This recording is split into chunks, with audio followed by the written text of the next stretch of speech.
How to tell your cat I love you so they can understand. Because let's be honest, saying I love you in English means absolutely nothing to your cat. Cats don't speak human, and they show and receive love in completely different ways than we do. By the end of this video, you're going to know exactly how to communicate your love in ways your cat actually understands and appreciates, not just ways that make you feel good. If you want a deeper bond with your cat and want them to actually know how much you care about them, make sure you subscribe because we're always sharing tips like these to help you understand your cat better. Let's learn to speak cat love language.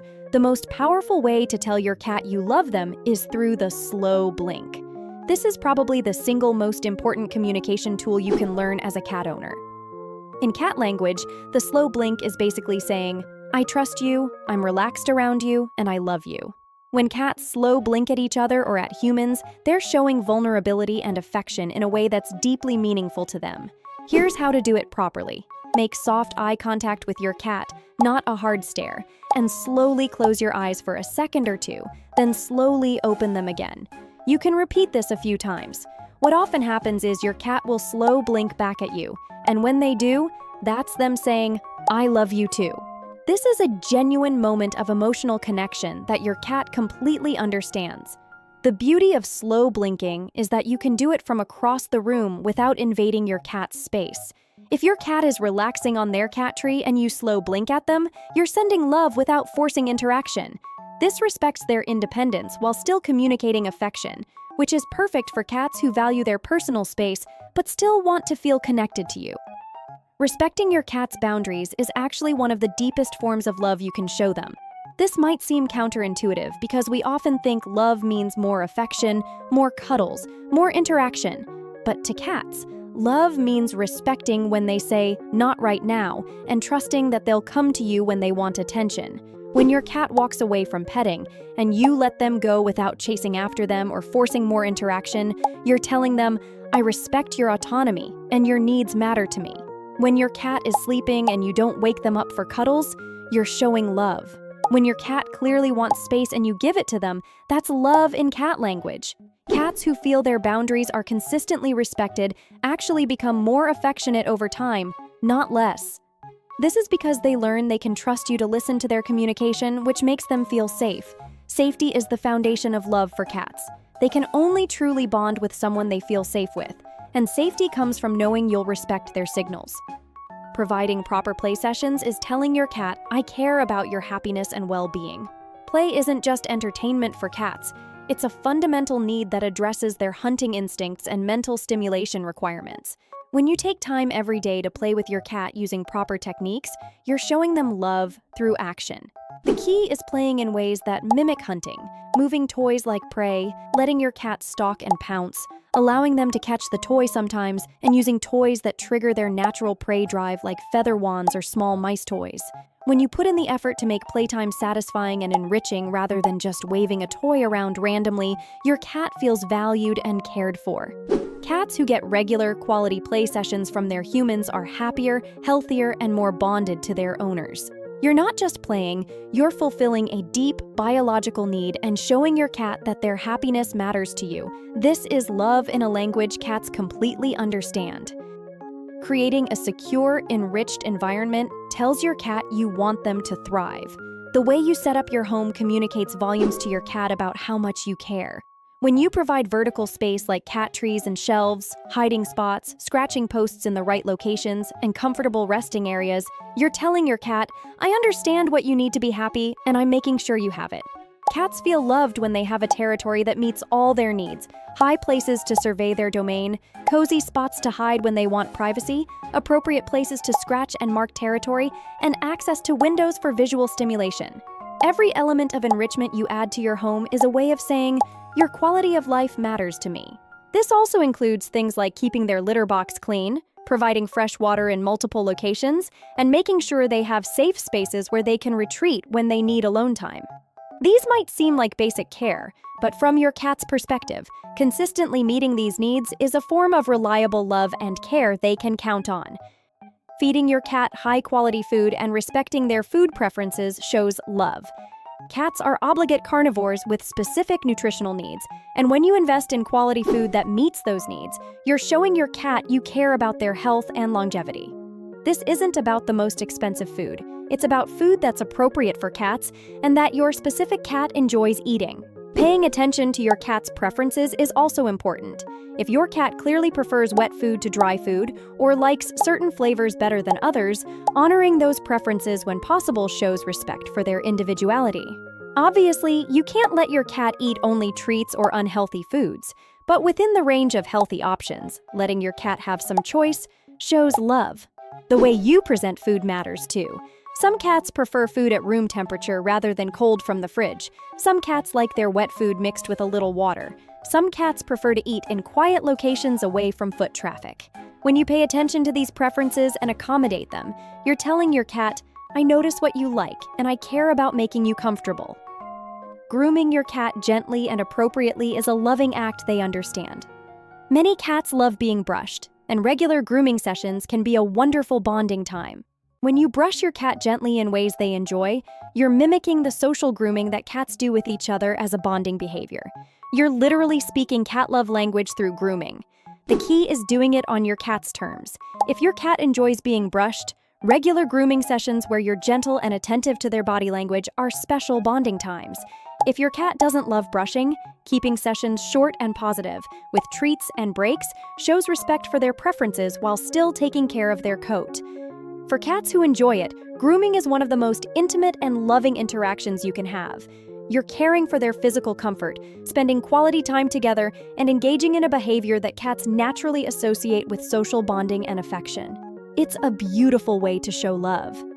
Comment down below and tell me what your cat's favorite way of receiving affection is. Do they love slow blinks? Or are they more into play sessions?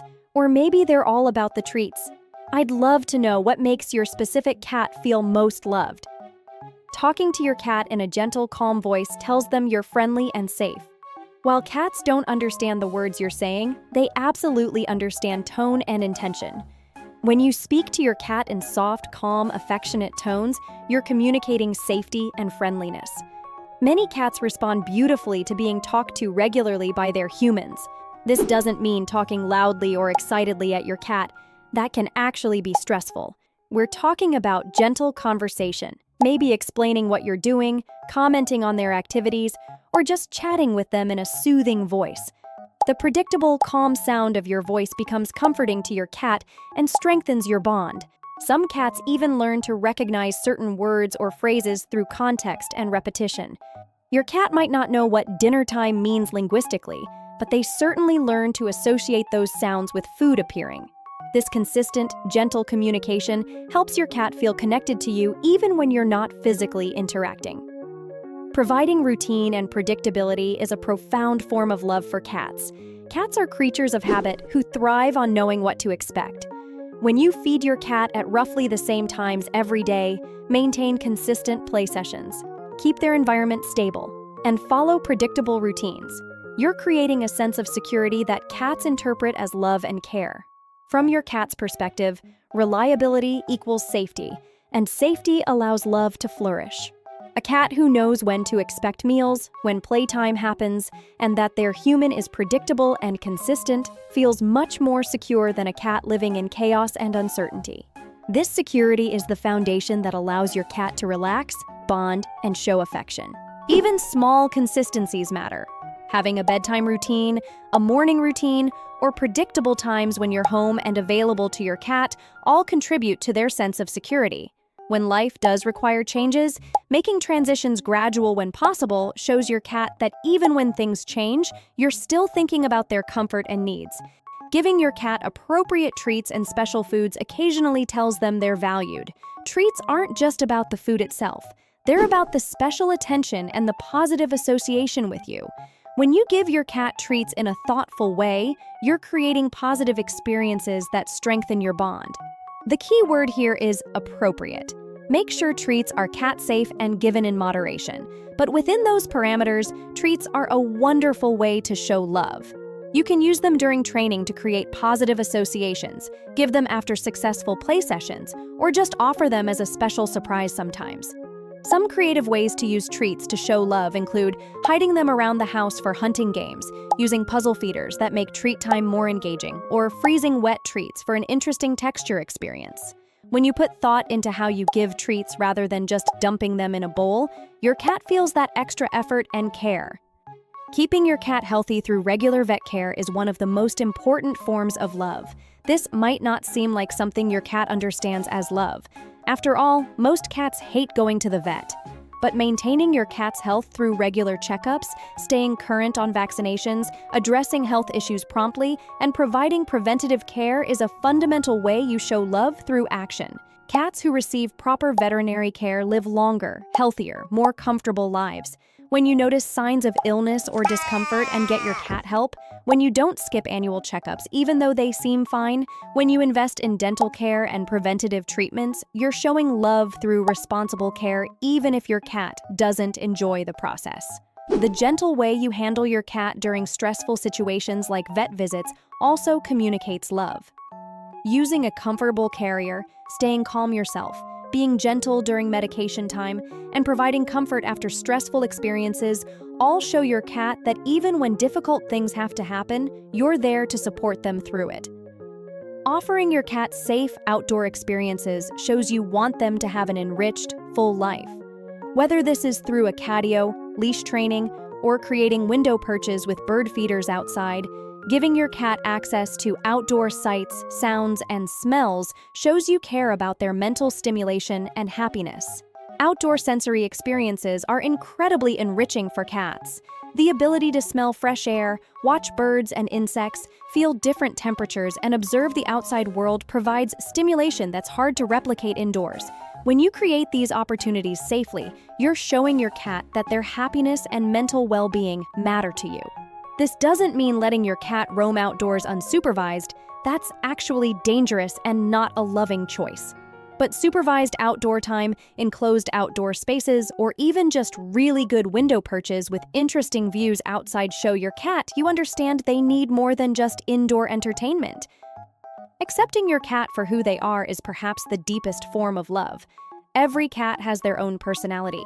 Some are cuddly, some are independent, some are playful, some are quiet.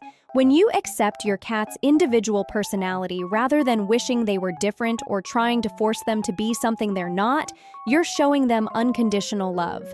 This means not comparing your cat to other cats, not getting frustrated that they're not as affectionate or playful or calm as you might want, and celebrating their unique quirks and preferences. When you work with your cat's natural personality rather than against it, your cat feels accepted and valued for who they are. Cats can absolutely sense when they're being accepted versus when someone is frustrated with their nature. A cat who feels accepted for being exactly who they are is a cat who can fully relax and bond with their human. This acceptance is love in its purest form. Now, around the 10-minute mark, make sure you're subscribed to this channel because we're constantly sharing insights about cat behavior and how to build better relationships with your feline friends.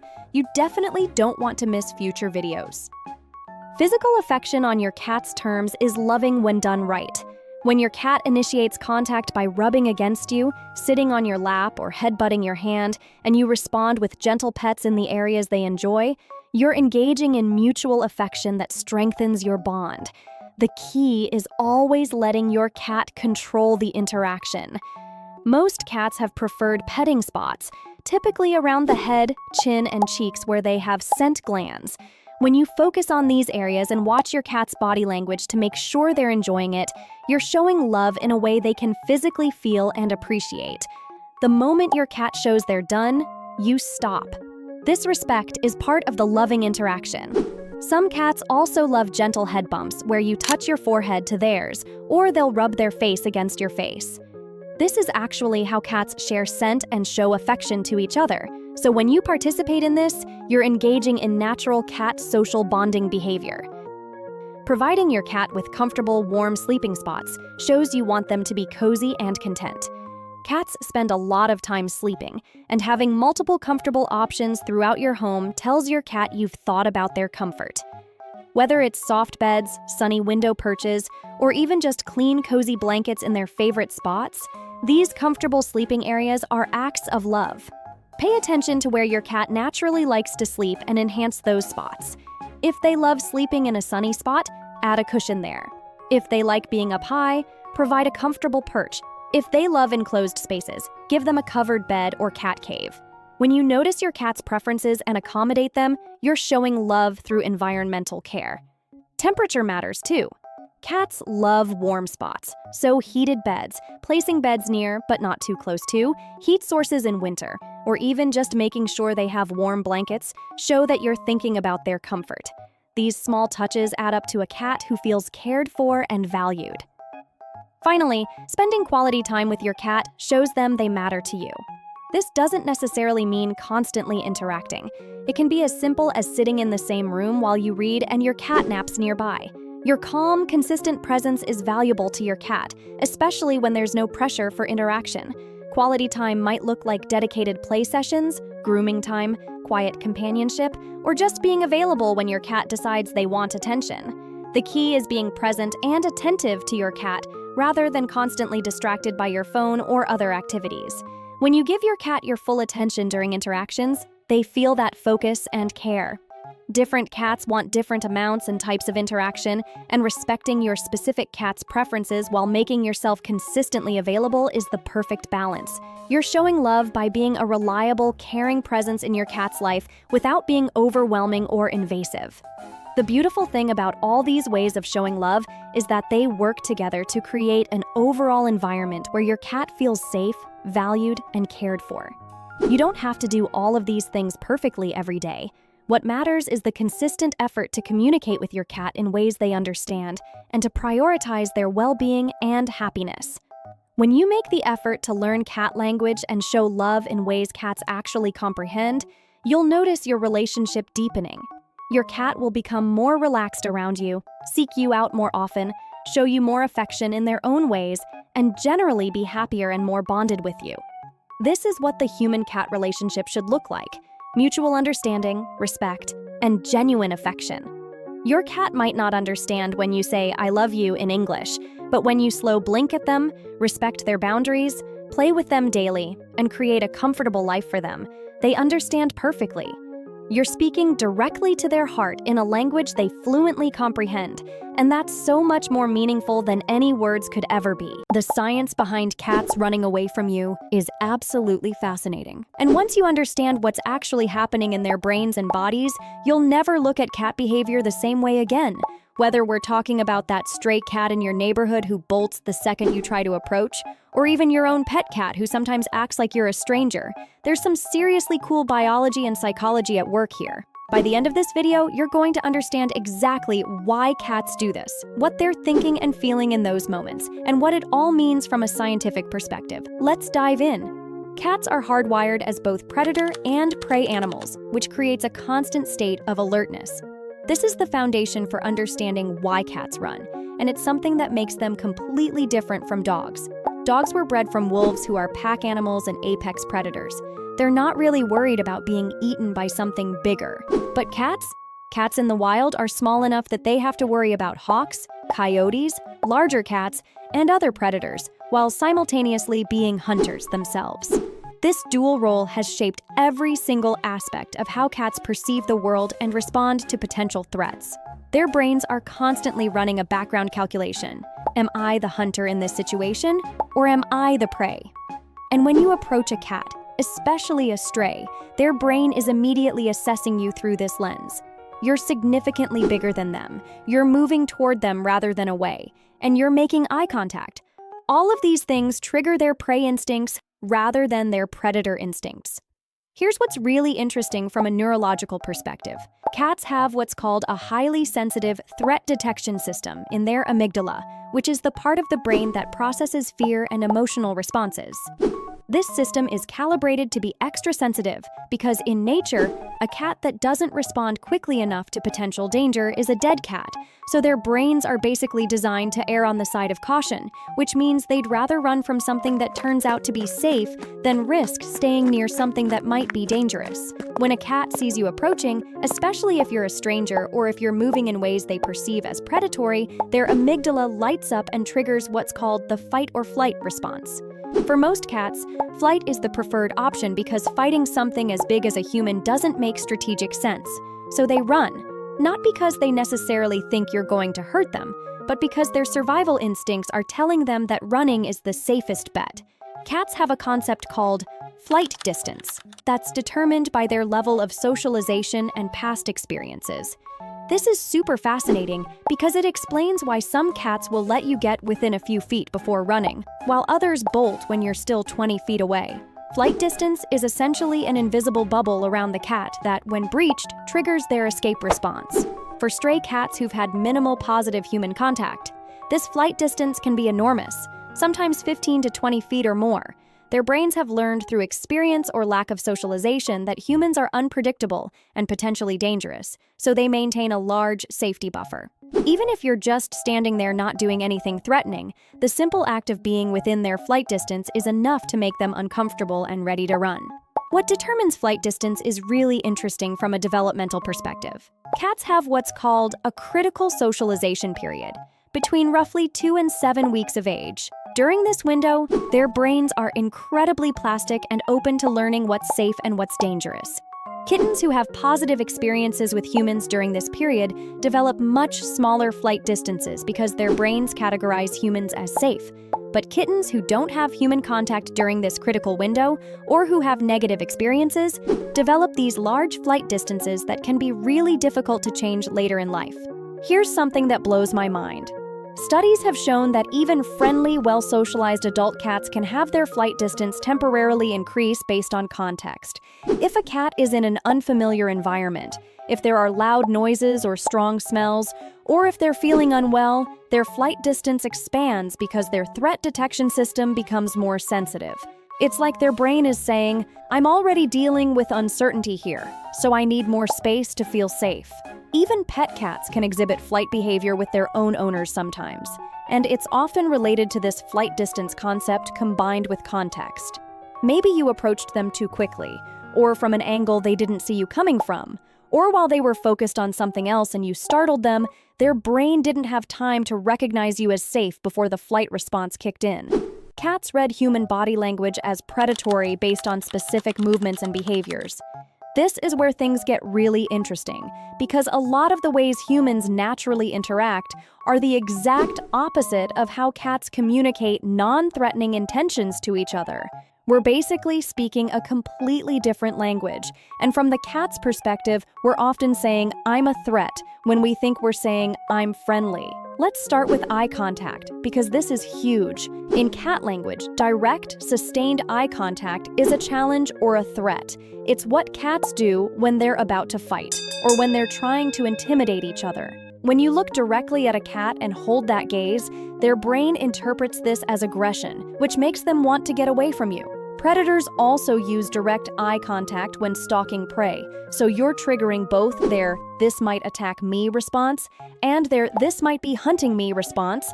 At the same time, cats communicate friendliness and non-threatening intentions through something called slow blinking, and by looking away or looking at things near you rather than directly at you. When you approach a cat with direct eye contact, you're doing the exact opposite of what would make them feel safe. Then there's the way humans move.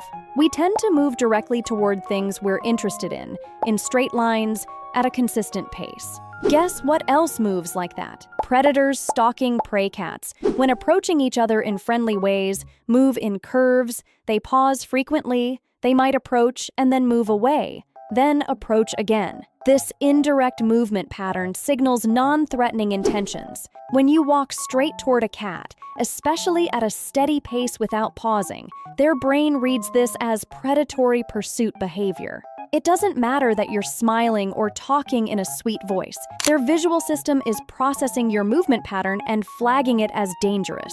This is why you'll sometimes notice that if you walk past a cat without looking at them or moving toward them, they're much more likely to stay put or even approach you. You've accidentally used the correct body language by not engaging in predatory movement patterns. Here's another fascinating element. The speed at which you move matters enormously. Quick movements trigger the cat's prey drive response, because that's how prey animals move when they're trying to escape. Slow, deliberate movements are much less threatening because they're more predictable and give the cat time to assess whether you're actually a threat. But here's the catch. If you move too slowly while also staring and moving directly toward them, you look even more like a stalking predator. It's this delicate balance of movement, eye contact, and approach angle that determines whether a cat sees you as safe or threatening. Stray cats specifically have developed heightened stress responses due to living in unpredictable environments. Let's talk specifically about stray and feral cats for a moment, because their brain chemistry is actually different from indoor pet cats in some really important ways. Living on the streets or in the wild is incredibly stressful for cats, and chronic stress literally changes their brain structure and hormone levels. Stray cats have elevated baseline cortisol levels, which is the stress hormone. This means they're living in a constant state of low-level stress that makes them hyper-vigilant and quicker to react to potential threats.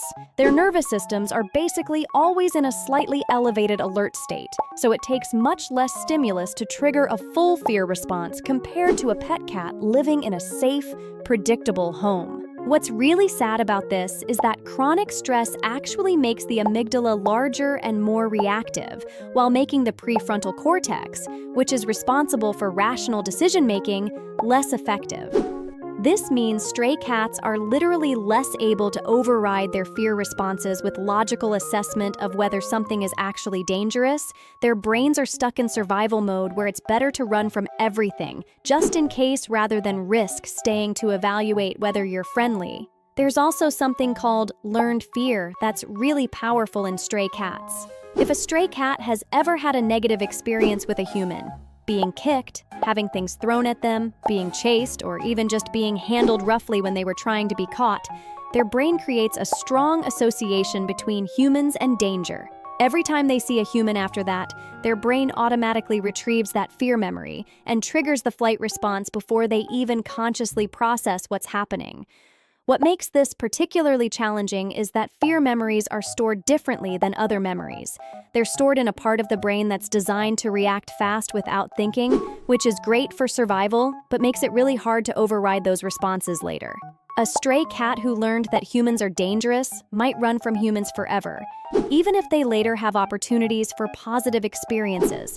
Because that original fear memory is so deeply embedded, your own pet cat might run from you due to overstimulation or predictive behavior patterns. Now, let's talk about why even your own beloved pet cat might sometimes run away from you, because this confuses a lot of cat owners. The most common reason is something called sensory overstimulation, and it's fascinating how this works in a cat's nervous system. Cats have incredibly sensitive nervous systems. Their skin is packed with sensory receptors, especially along their backs, tails, and bellies. When you pet a cat, you're activating thousands of these receptors simultaneously, sending huge amounts of sensory information to their brain. At first, this feels good. It's why cats purr and lean into pets. But there's a threshold where the amount of sensory input becomes too much, and the pleasure switches to discomfort or even pain. Here's what's happening neurologically. The sensory neurons that process touch can only handle so much stimulation before they start sending too much signals to the brain. When this happens, the cat's brain interprets this overload as an aversive stimulus, similar to how constant loud noise becomes painful to humans, even though moderate noise is fine. The cat's immediate response is to escape the source of overstimulation, which means running away from you. The tricky part is that this threshold varies from cat to cat and even day to day in the same cat based on their mood, energy level, and what else is going on in their environment. Some cats can be petted for hours and never reach this threshold. Other cats can only handle 30 seconds of petting before they're overstimulated, and cats don't usually give a lot of warning before they hit that threshold. They might go from purring and seeming happy to suddenly running away or even swatting at you. There's also something really interesting about cats learning patterns and predicting your behavior. Cats are incredibly good at pattern recognition. It's part of what makes them such effective hunters. They learn to associate certain cues with certain outcomes, and they use this information to predict what's about to happen. If you have patterns where you approach your cat and then do something they don't enjoy, like picking them up when they don't want to be held, or giving them medicine, or putting them in the carrier for a vet visit, your cat will learn to recognize the early signs of these sequences and run before you get close enough to execute the unwanted behavior. They're not running because they're scared of you generally. They're running because they've predicted based on context clues that you're about to do something they want to avoid. I know someone whose cat would bolt the second she walked toward him while carrying a towel because he'd learned that towel plus approaching equals bath time, which he hated. The cat was fine with her approaching at all other times, but that specific combination of cues triggered his flight response because he'd learned what it meant. The good news is that cat flight responses can be modified through understanding and patience. Here's where things get really hopeful. While cats have all these hardwired instincts and learned responses that make them run, they're also incredibly capable of learning new associations and updating their threat assessments based on positive experiences. For stray cats, the key is something called desensitization, combined with positive associations. This means gradually exposing the cat to human presence at a distance that doesn't trigger their flight response, and pairing that exposure with something positive like food. Over time, the cat's brain starts to update its assessment of humans from always dangerous to sometimes associated with good things. The science behind why this works is fascinating. When a cat experiences something positive, their brain releases dopamine and other feel-good chemicals that counteract the fear response. If you can consistently provide positive experiences without triggering the flight response, you're literally rewiring their brain to have a different emotional reaction to humans. For your own pet cat, the solution is about learning to read their body language and respecting their boundaries before they feel the need to run watch for early signs of overstimulation. Tail twitching, skin rippling, ears starting to go back, and stop petting before they reach their threshold. Approach them in ways that aren't predatory. Look away slightly. Move slowly. Let them come to you.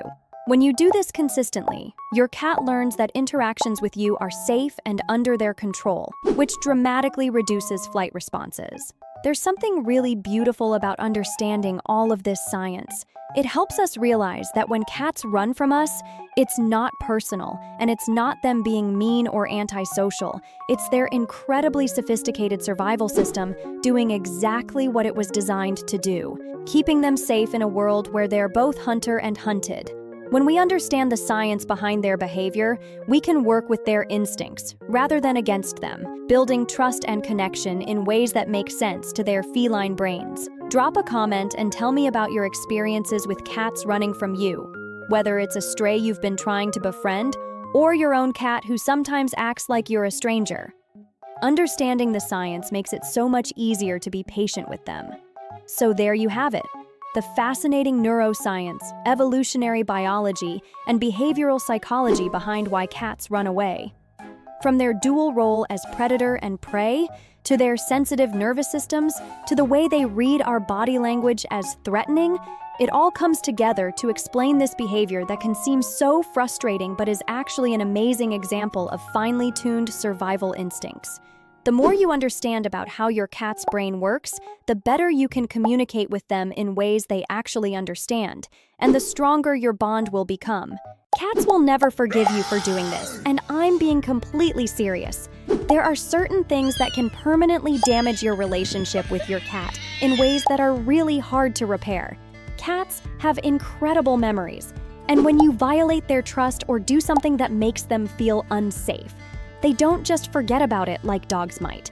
By the end of this video, you're going to know exactly what behaviors to avoid if you want to maintain a good relationship with your cat. Because once you cross certain lines, your cat might tolerate you, but they'll never fully trust you the same way again.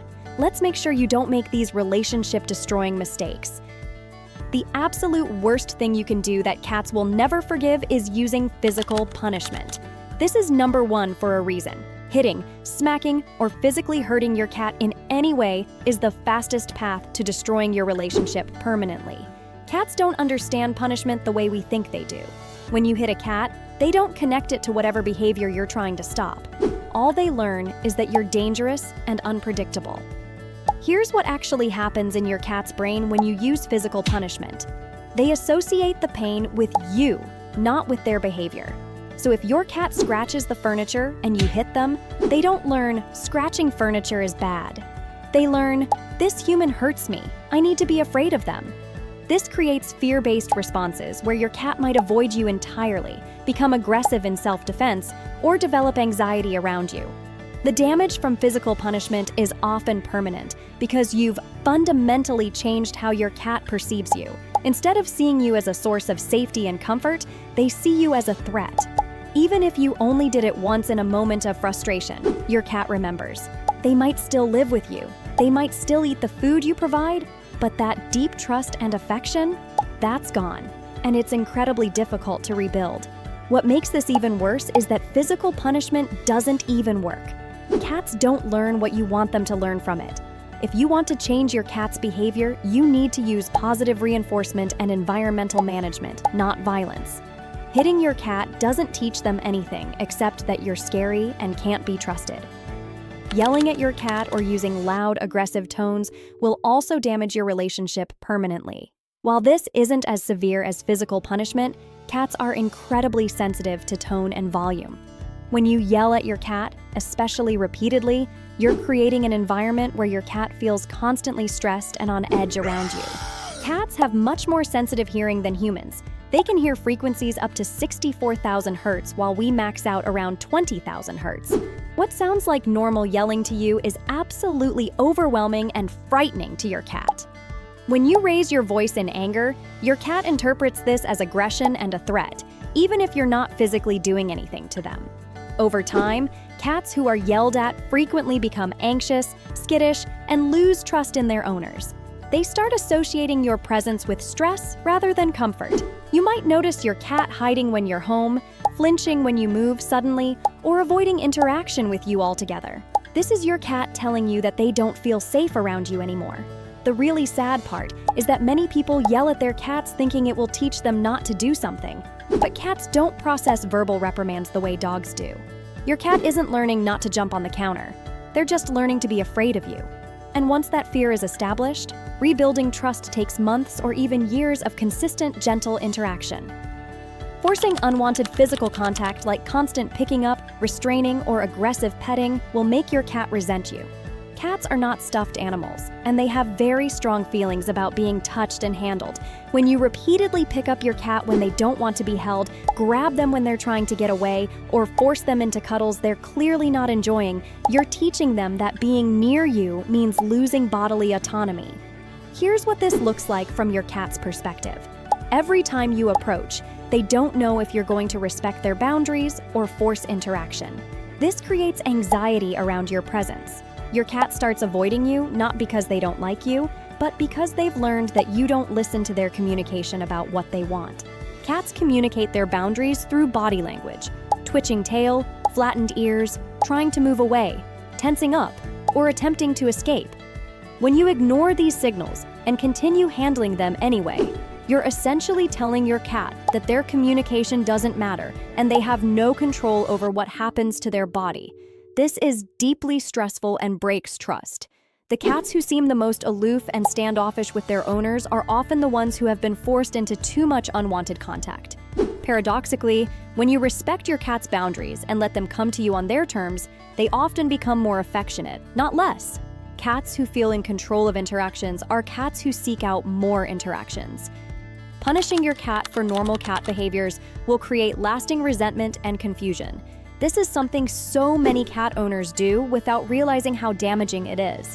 When you punish your cat for scratching, climbing, hunting behaviors, or other things that are completely natural to them, you're creating a situation where your cat can never win. They're being punished for being a cat.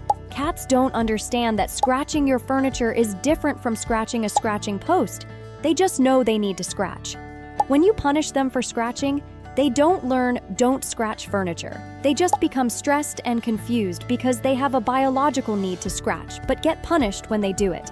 The same goes for climbing, hunting toy mice, being active at dawn and dusk, or any other normal feline behavior. What makes this particularly destructive is that your cat will start to see you as unpredictable and unreasonable.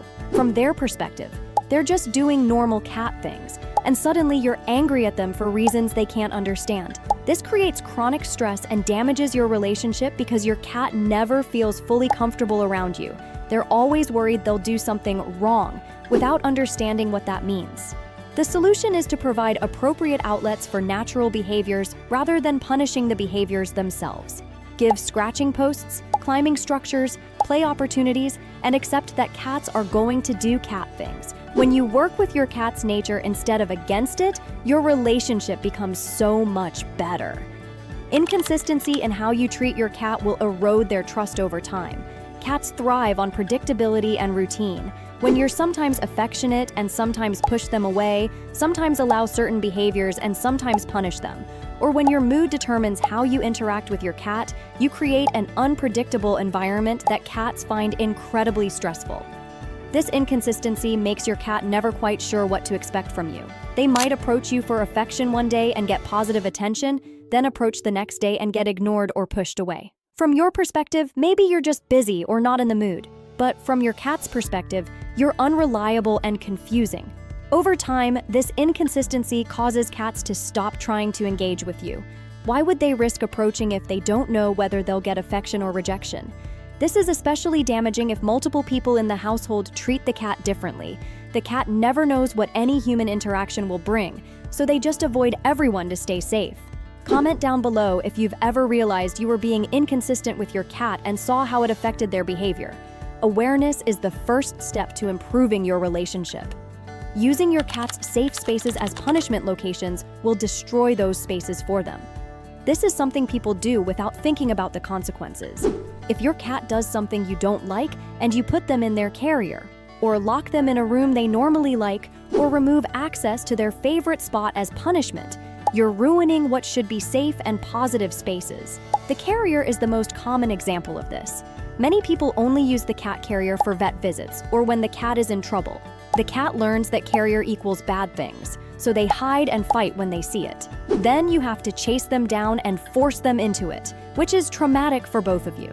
The carrier should be a safe, familiar space that's always accessible, not a punishment or trap. The same principle applies to any space your cat loves. If you lock them in the bedroom as punishment, they'll start to associate the bedroom with being in trouble. If you remove access to their favorite window perch when they're bad, that spot loses its positive association. You're essentially taking away your cat's safe spaces and making them fear or resent places that should be comforting. Cats need safe spaces where they feel secure and in control. When you use these spaces as punishment, you remove that security and your cat has nowhere they feel truly safe in your home. This creates chronic stress and damages your relationship because your cat can never fully relax, even in spaces that should be their sanctuary. Bringing home a new pet without proper introduction will make your cat feel betrayed. Cats are territorial, and their home is their safe space. When you suddenly bring home a new cat, dog, or other animal without a slow, careful introduction process, you're essentially telling your cat that you don't care about their comfort or security in their own home. From your cat's perspective, their entire territory has been invaded by a stranger, and you, their trusted human, allowed it to happen. This is especially traumatic if the new pet is allowed to chase, harass, or intimidate your existing cat. Your cat loses their sense of safety in their own home and may never forgive you for bringing this intruder into their space. Even if the pets eventually get along, the initial trauma of a bad introduction can permanently damage your relationship with your original cat. They remember feeling scared, threatened, and unsupported by you during a really stressful time. Some cats will become more distant with their owners, some will develop behavioral issues, and some will just never fully trust you the same way again. The right way to do this is with a very gradual introduction process that can take weeks or even months. Keep the new pet separated at first. Do scent swapping, supervised visual contact, and only allow full interaction once both animals are comfortable. This shows your existing cat that you're still protecting their interests and maintaining their security even with a new addition. Neglecting your cat's health needs and ignoring signs of illness will break their trust. Cats are masters at hiding pain and illness. It's a survival instinct from their wild ancestors. When your cat does show you that something is wrong, it means they're trusting you to help them. If you ignore these signs or delay getting veterinary care, you're failing them when they need you most. This includes ignoring obvious signs like limping, not eating, hiding more than usual, vomiting repeatedly, or changes in litter box habits. Cats who are in pain or sick and don't receive help learn that they can't depend on their humans when they're vulnerable. This breaks a fundamental part of the human-cat bond. It also includes skipping regular vet checkups and preventative care. Cats need annual vet visits, dental care, and age-appropriate screening. When health issues go undetected because you're not taking your cat for regular checkups, problems that could have been caught early become serious or even fatal. Your cat suffers unnecessarily because you didn't prioritize their health. The cats who have the strongest bonds with their owners are often the ones who have been cared for through illness or injury. When your cat is vulnerable and you provide gentle care, medical treatment, and comfort, it deepens your relationship. But when you fail to recognize or respond to their needs, that trust erodes and may never fully return. Suddenly changing their environment or routine without transition will create lasting anxiety. Cats are creatures of habit, and major changes to their environment or daily routine are incredibly stressful for them. When you move to a new home, rearrange all the furniture, change feeding times drastically, or alter their routine in major ways without any preparation or gradual transition, you're creating trauma that your cat won't forget. Moving is the most common example of this. When you pack up everything, transport your terrified cat to a completely unfamiliar place, and expect them to just adjust, you're putting them through an incredibly stressful experience. Some cats never fully recover from poorly managed moves and develop anxiety or behavioral issues that last for years. The same applies to changes in household composition. Someone moving out, someone new moving in, a baby arriving, or schedule changes that affect when you're home. These changes are stressful enough for cats even when done carefully, but when done suddenly without consideration for your cat's needs, they can create lasting damage to your relationship. Cats need gradual transitions and lots of reassurance during changes. When you just throw changes at them without support, you're telling your cat that their comfort and security aren't priorities. This makes them see you as an unreliable source of stability, and they may withdraw emotionally as a protective mechanism. Abandoning your cat or rehoming them without serious cause will haunt your conscience, and they'll never understand why. This is the ultimate betrayal from a cat's perspective. Cats bond with their homes and their people, even if they show it in subtle ways. When you give away your cat because they're inconvenient, you moved, you had a baby, or other non-emergency reasons, you're breaking a commitment you made when you adopted them. Cats don't understand why suddenly everything they knew is gone. Their home, their routine, their person. They just know they've been abandoned. Some cats wait by windows or doors looking for their previous owners. Others become depressed or develop behavioral issues in their new homes. The psychological impact of abandonment on cats is significant and lasting. Obviously, there are legitimate reasons to rehome a cat: severe allergies that develop, financial hardship, or situations where keeping the cat would be genuinely harmful to them.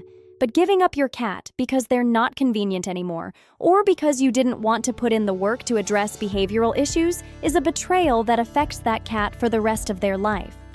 If you're in the position of needing to rehome your cat for legitimate reasons, do it responsibly. Find them a good home yourself rather than dropping them at a shelter. Provide their medical records and information about their personality, and give the new owner time to transition the cat properly. At least give your cat the best chance at a good life, even if you can't keep them. The bottom line is that cats remember everything, and they judge you based on how you make them feel. Unlike dogs, who are often forgiving and eager to please, cats maintain their dignity and self-respect. When you violate their trust, they don't just forget about it because you gave them a treat. They remember, and they adjust their behavior accordingly. This doesn't mean cats are vindictive or holding grudges in the way humans do. They're simply protecting themselves by avoiding situations and people that have caused them stress or pain in the past. This is smart survival behavior, not pettiness. If your cat doesn't trust you, it's because you gave them reasons not to trust you. The good news is that with patience, consistency, and respect for your cat's boundaries, you can rebuild a damaged relationship. It takes time, sometimes months or years, but cats can learn to trust again if you prove yourself to be safe, predictable, and respectful. The key is never making these mistakes in the first place, but if you have, commit to doing better and give your cat time to see that you've changed. Your cat deserves to feel safe, secure, and respected in their own home. When you prioritize their emotional well-being and treat them with the dignity they deserve, you'll have a relationship built on mutual trust and genuine affection. But if you do the things on this list, you risk losing that relationship permanently. Choose wisely, because cats have long memories and they're always watching. Cats would love this, but they can't ask for it. And honestly, there are so many things that would make your cat's life dramatically better that they have absolutely no way of telling you about. Your cat can't come up to you and say, "Hey, I'd really love a water fountain," or "Could you please play with me using proper hunting sequences?" So, by the end of this video, you're going to know exactly what your cat secretly wishes you knew. And trust me, when you start implementing these things, you're going to see a noticeable difference in how happy and healthy your cat is. Let's dive into all the things your cat is desperately wishing you understood. First up, cats are silently begging for a water fountain instead of a regular bowl. This is one of those things that seems like a luxury, but is actually addressing a fundamental cat instinct. Cats in the wild prefer drinking from moving water sources because moving water is fresher and less likely to be contaminated than stagnant water. This instinct is still incredibly strong in domestic cats. When you give your cat water in a regular bowl, they're drinking it, but they're not necessarily thriving. Many cats are chronically slightly dehydrated because they don't drink enough from still water. This can lead to kidney issues and urinary tract problems down the line. But when you give them a water fountain with flowing, circulating water, suddenly they're way more interested in drinking. The sound of running water also attracts cats. You might have noticed your cat is fascinated by dripping faucets or tries to drink from the sink when you turn it on. That's not just curiosity. That's your cat telling you they prefer moving water. A fountain satisfies this instinct while also keeping the water oxygenated and filtered. Here's what makes this even better. Many cats won't drink water that's near their food because in the wild, water sources near dead prey could be contaminated. So not only should you get a fountain, but you should place it away from their food bowls. Your cat will thank you by actually staying properly hydrated, which is crucial for their health. Your cat desperately wants you to understand that they need vertical territory, not just floor space. This is huge and something so many cat owners miss. When people think about giving their cat space, they think horizontally, a bigger room, more floor area. But cats don't think that way at all. Cats think vertically, and they feel more secure and confident when they have high places to perch and pathways along walls and furniture. In the wild, cats climb trees to survey their territory, escape predators, and feel safe. Your domestic cat has these exact same instincts, but if your home only offers floor-level space, your cat is missing out on using their full natural range. This can lead to stress, boredom, and even behavioral issues. What your cat really wants is cat shelves, cat trees that actually reach the ceiling, or permission to use your furniture as climbing structures. They want to be able to move around the room at multiple heights, not just walking on the floor. When you provide this vertical territory, cats become more confident, less stressed, and more active. The best part about vertical space is that it doesn't take up much room in your home. You can add floating shelves to walls, get tall cat trees that have a small floor footprint, or arrange your existing furniture to create climbing pathways. You're essentially giving your cat way more territory without needing a bigger apartment. Cats are desperately hoping you'll start playing with them using proper hunting sequences. Most people play with their cats by just waving a toy around randomly, and while cats might engage with this, it's nowhere near as satisfying as play that mimics real hunting. Your cat wants you to move that toy like prey. Quick darting movements, pauses where the prey freezes, attempts to escape and hide, and most importantly, they want to actually catch it sometimes. Here's what proper play looks like from your cat's perspective. The toy appears, moves in ways that trigger their prey drive. Quick stops and starts, trying to hide, moving away from the cat rather than toward them. Your cat stalks it, pounces, catches it, and gets to do that satisfying bunny kick kill move. Then, after a successful hunt, you give them a small treat to complete the sequence. This mimics the hunt, catch, kill, eat pattern that's hardwired into their brain. When you play this way, you're not just exercising your cat, you're satisfying deep instinctual needs. Cats who get proper hunting play are calmer, less destructive, sleep better, and have fewer behavioral issues. Your cat has been trying to tell you this by bringing you dead mice or by going absolutely crazy during play when you accidentally move the toy the right way. The other thing your cat wishes you knew is that short, intense play sessions multiple times a day are way better than one long session. Cats are ambush predators built for short bursts of intense activity. 3 10-minute play sessions throughout the day will make your cat way happier than one 30-minute session where they get tired and lose interest halfway through. Your cat would absolutely love it if you created a catio or safe outdoor access. Indoor cats are safer from cars, predators, and diseases, but they're missing out on incredible sensory enrichment that outdoor access provides. Your cat can't tell you this, but being able to smell outdoor air, watch birds and insects up close, feel different textures under their paws, and experience weather changes would genuinely improve their quality of life. A catio doesn't have to be expensive or elaborate. It can be as simple as a window box enclosure that gives your cat secure access to outdoor sights, sounds, and smells. Or it could be a full enclosed porch area where your cat can safely experience being outside. Some people even build elaborate outdoor cat runs that give their cats access to yard space while keeping them completely protected. The mental stimulation from outdoor sensory experiences is enormous. Cats can become understimulated from being in the same indoor environment every single day. Even just being able to watch birds from an enclosed balcony or smell the outdoor air from a screened window provides enrichment that's hard to replicate indoors. Your cat would choose this if they could communicate it to you. If a catio isn't possible, even harness training your cat for supervised outdoor time can work. Not all cats take to harnesses, but many cats who are introduced slowly and properly can learn to enjoy exploring outdoors safely with their human. Your cat gets the enrichment of outdoor experiences without the risks of free roaming. Cats wish you understood that they need puzzle feeders and food enrichment. In the wild, cats spend hours every day hunting for food, searching, stalking, catching, eating. When you just put food in a bowl, you're removing one of the most mentally stimulating and satisfying parts of your cat's natural behavior. Your cat can't explain this, but they're bored and understimulated by bowl feeding. Puzzle feeders make your cat work for their food in ways that engage their brain and satisfy hunting instincts.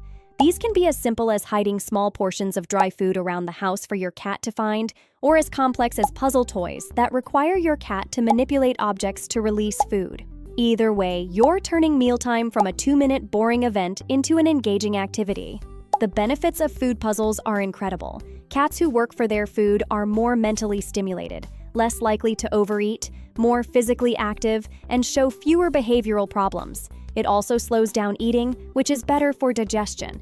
And it gives indoor cats an outlet for their hunting instincts that doesn't involve attacking your feet at 3 a.m. Comment down below and tell me if your cat currently has any puzzle feeders or if you just use regular bowls. I'm curious how many people are already doing this.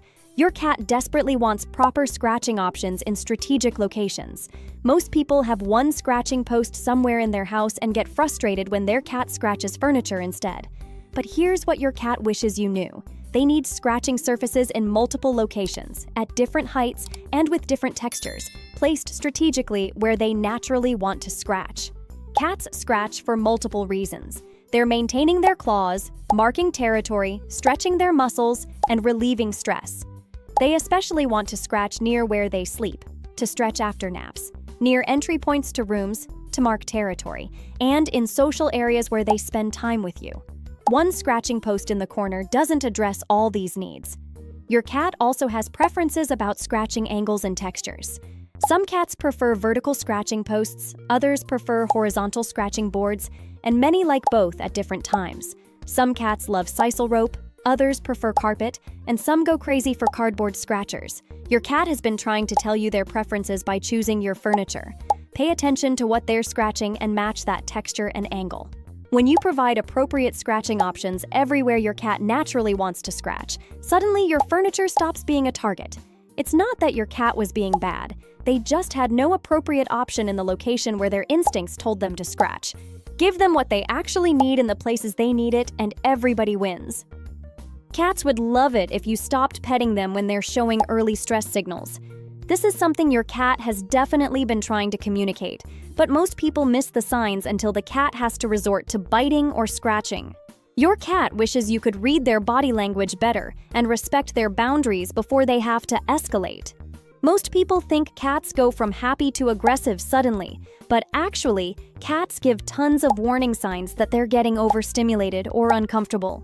Their tail starts twitching, their ears rotate back slightly, their skin ripples, their pupils dilate. They turn their head toward your hand. They might make a small sound. These are all your cat saying, "I'm reaching my limit, please stop now." What your cat really wants is for you to watch for these signals and immediately stop petting when you see them. If you do this consistently, you'll build more trust with your cat because they'll learn that you respect their boundaries. Over time, they might even tolerate more petting because they know you'll stop when they ask. But when you ignore these signals and keep petting until they bite, you're teaching your cat that they have to use force to get you to listen. The other thing your cat wishes you understood is that different cats have different tolerance levels for touch, and the same cat might have different tolerance on different days. Some cats love being petted for hours, others max out at 30 seconds. Neither is wrong, they're just different preferences. Your job as a cat owner is to learn your specific cat signals and respect them. Your cat desperately wants routine and predictability in their daily life. Cats are creatures of habit, and having a consistent schedule makes them feel secure and reduces stress. But your cat can't tell you, "Hey, could you please feed me at the same time every day and play with me at predictable times?" So they just get stressed when their life is chaotic and unpredictable. What your cat really wants is for meals to happen around the same time each day, for play sessions to be scheduled at roughly the same times, for their litter box to be cleaned on a predictable schedule, and for their environment to stay relatively consistent. Major changes to furniture arrangement, new people or pets, or disruptions to routine all stress cats out way more than they stress out dogs or humans. This doesn't mean you can never change anything or go on vacation. It means that when changes do happen, your cat would really appreciate gradual transitions when possible and extra reassurance during chaotic times. And in normal daily life, having that predictable routine helps your cat feel secure and calm. The benefits of routine for cats are huge. Cats on predictable schedules have fewer behavioral issues, use their litter boxes more reliably, are less anxious, and bond better with their humans. Your cat isn't being difficult when they get upset about changes, they're just biologically wired to find comfort in predictability. Cats wish you knew they need hiding spots and enclosed spaces to feel truly secure. Even confident, social cats need places where they can retreat and feel completely safe. Your cat can't tell you, "I need a covered bed," or "I wish I had a cardboard box to hide in," but they definitely want these things. Hiding isn't about being scared or antisocial for cats. It's about having control over their environment and their exposure. Cats are both predators and prey animals, so having secure spots where they can observe without being seen satisfies important instincts. When cats don't have adequate hiding spots, they can become chronically stressed because they never feel truly secure. What your cat wants is multiple hiding options throughout your home. Covered beds, cardboard boxes, cat caves, even just paper bags with the handles removed. They want high hiding spots, top of furniture, high cat trees with enclosed platforms, and low hiding spots, under beds, inside furniture. They want to be able to retreat to these spots anytime they feel overwhelmed or just want alone time. This is especially important in multi-cat households or homes with dogs or kids. Your cat needs guaranteed safe spaces where other animals and humans can't reach them. This isn't you being nice. This is you meeting a fundamental need that your cat absolutely has but can't articulate. Your cat would love it if you understood that slow blinking is how they say, "I love you." This seems small, but it's actually huge for your relationship with your cat. Cats use slow blinking to communicate trust and affection. When your cat slowly closes and opens their eyes while looking at you, they're essentially saying, "I trust you, I'm comfortable with you, you're safe." Many cats will slow blink back when you do it to them. This creates a beautiful moment of mutual communication and affection that respects your cat's boundaries while still expressing love. Your cat has been trying to communicate with you this way all along. They just needed you to learn their language.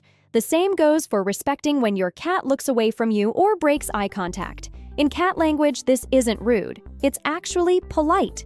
Your cat is saying, I'm comfortable enough with you that I don't need to monitor you constantly. When you respect this, by not forcing eye contact or interaction, you're showing your cat that you understand and respect their communication. Cats desperately want you to know that their litter box situation could probably be better. Most people think, I have a litter box, I scoop it, good enough. But your cat has opinions about their bathroom situation that they can't express. They might tolerate your current setup, but they'd be much happier with improvements. First, your cat wants more litter boxes than you probably have. The rule is 1 box per cat plus 1 extra. Even if you only have 1 cat, having 2 boxes in different locations is way better from their perspective.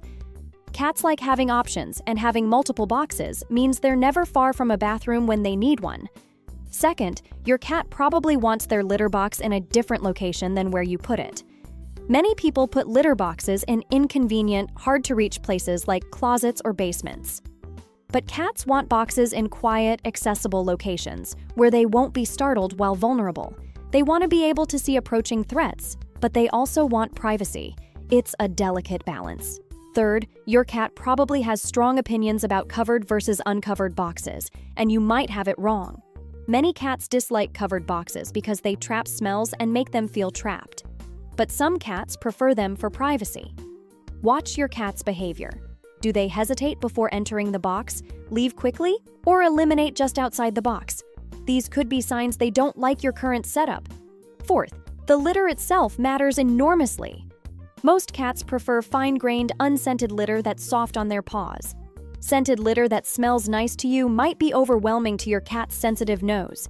If your cat is eliminating outside the box, one of the first things to try is changing the litter type. Your cat wishes you'd stop using your hands as toys. This seems fun when cats are kittens, but it creates serious problems. When you play with your cat using your hands, wiggling your fingers, letting them attack your hands during play, or encouraging them to chase and bite your hands, you're teaching them that human hands are toys and appropriate prey. What your cat needs to learn instead is that hands are for gentle pets and treats, not for play fighting. When you want to play, always use actual toys. If your cat tries to play attack your hands, redirect them to a toy immediately. This teaches them the appropriate outlet for their play aggression. This is especially important because cats don't understand the difference between play biting and real biting. They just know biting hands is allowed. Then you get upset when your cat bites too hard or attacks your hands unexpectedly. But from their perspective, you taught them this was okay. Your cat wishes you'd been consistent about this from the beginning. If you already have a cat who plays rough with hands, it's not too late to retrain them.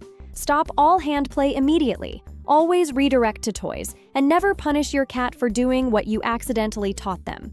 Consistently use toys for play, and over time your cat will learn the new rules. Finally, your cat wishes you understood that they're not being difficult or aloof. They're just being a cat. So many behavior issues come from people expecting cats to act like dogs or interpreting cat behavior through a human lens. Your cat can't explain to you that when they knock things off counters, they're investigating object permanence and gravity. Or that when they're not greeting you at the door, it's not because they don't love you. It's because cats don't have the same social greeting rituals as dogs. What your cat really wants is for you to learn about normal cat behavior, respect their species-specific needs, and stop comparing them to other animals, or expecting them to behave in ways that aren't natural for cats. When you understand what's normal for cats and work with their nature instead of against it, suddenly so many problems just become cat things that you can accommodate. Your cat would be so much happier if you approached them as the unique, amazing, slightly weird creatures they are, rather than expecting them to fit some ideal of what a pet should be.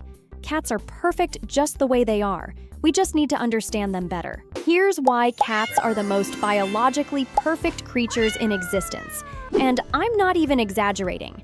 From their incredible senses to their insane physical abilities to their survival strategies that have worked for millions of years, cats are basically nature's masterpiece. By the end of this video, you're going to understand exactly why your cat acts like they own the place. Because biologically speaking, they kind of are superior to pretty much everything else on the planet, including us. This is going to be absolutely fascinating. So let's dive into why cats are essentially perfect beings. Let's start with their vision, because cats can literally see things we can't even imagine. Cat eyes are one of the most sophisticated visual systems in the animal kingdom, and when you understand how they work, it's absolutely mind-blowing. Cats can see in light levels 6 times lower than what humans need, which means they're navigating and hunting in conditions where we'd be completely blind. Here's how this works. Cats have a special reflective layer behind their retinas called the tapetum lucidum.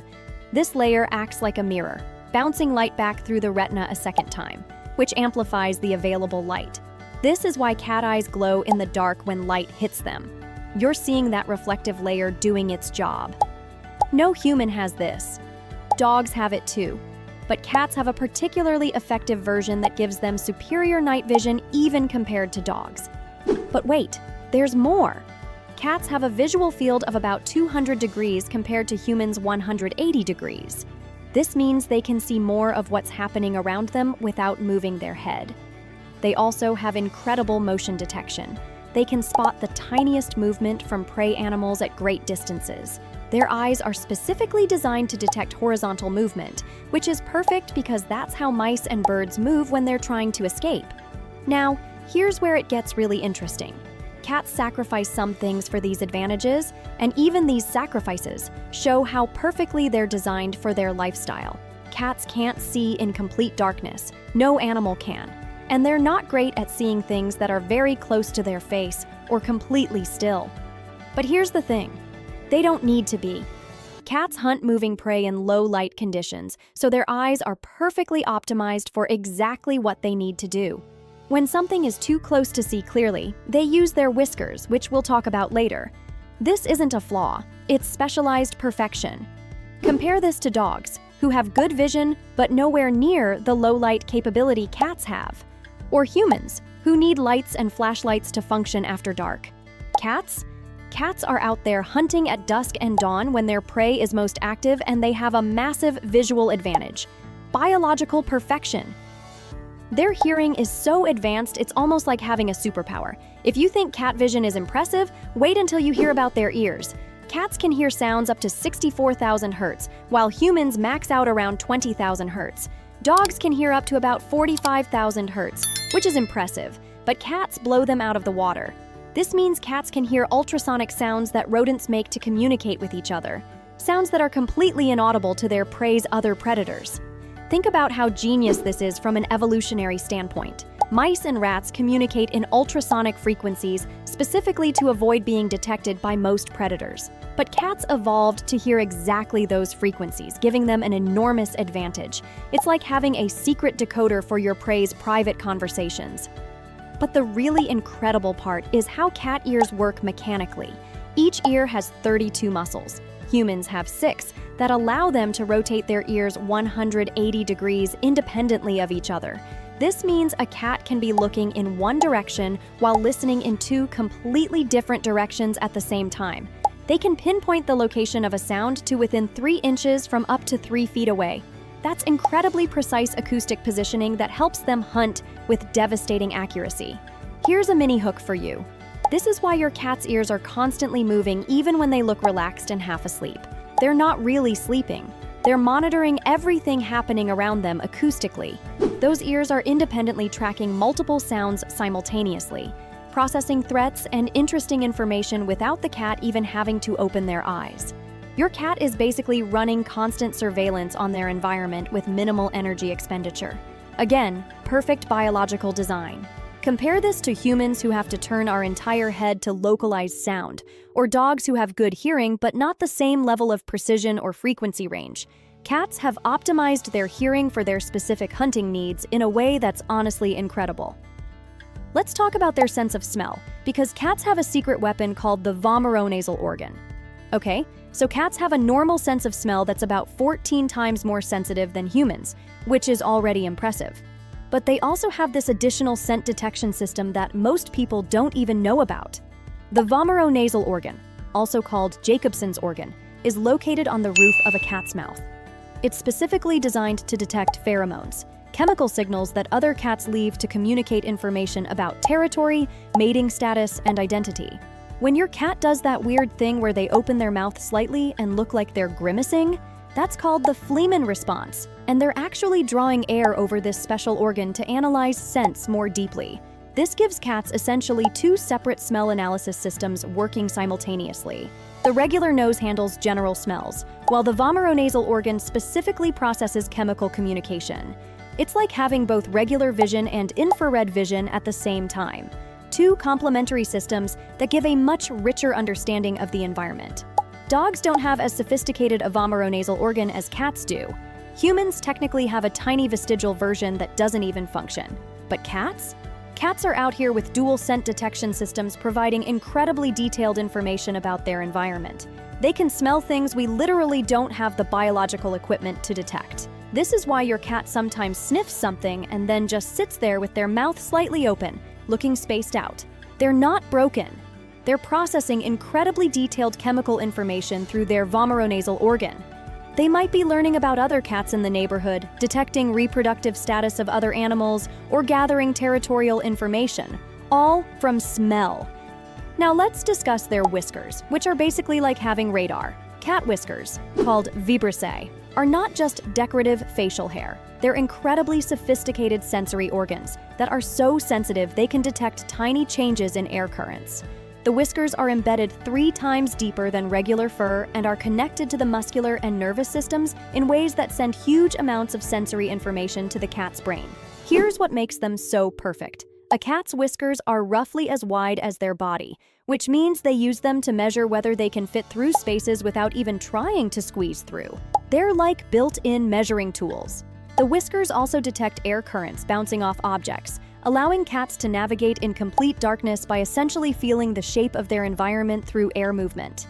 It's like echolocation, but with touch instead of sound. But wait, there's more function. Cats have whiskers above their eyes that trigger a protective blink reflex when touched, protecting their eyes from injury. They have whiskers on their chin that help them determine if prey is still moving when it's too close to see. They even have whiskers on the back of their front legs that help them position their paws when climbing and help them detect if prey they've caught is still alive.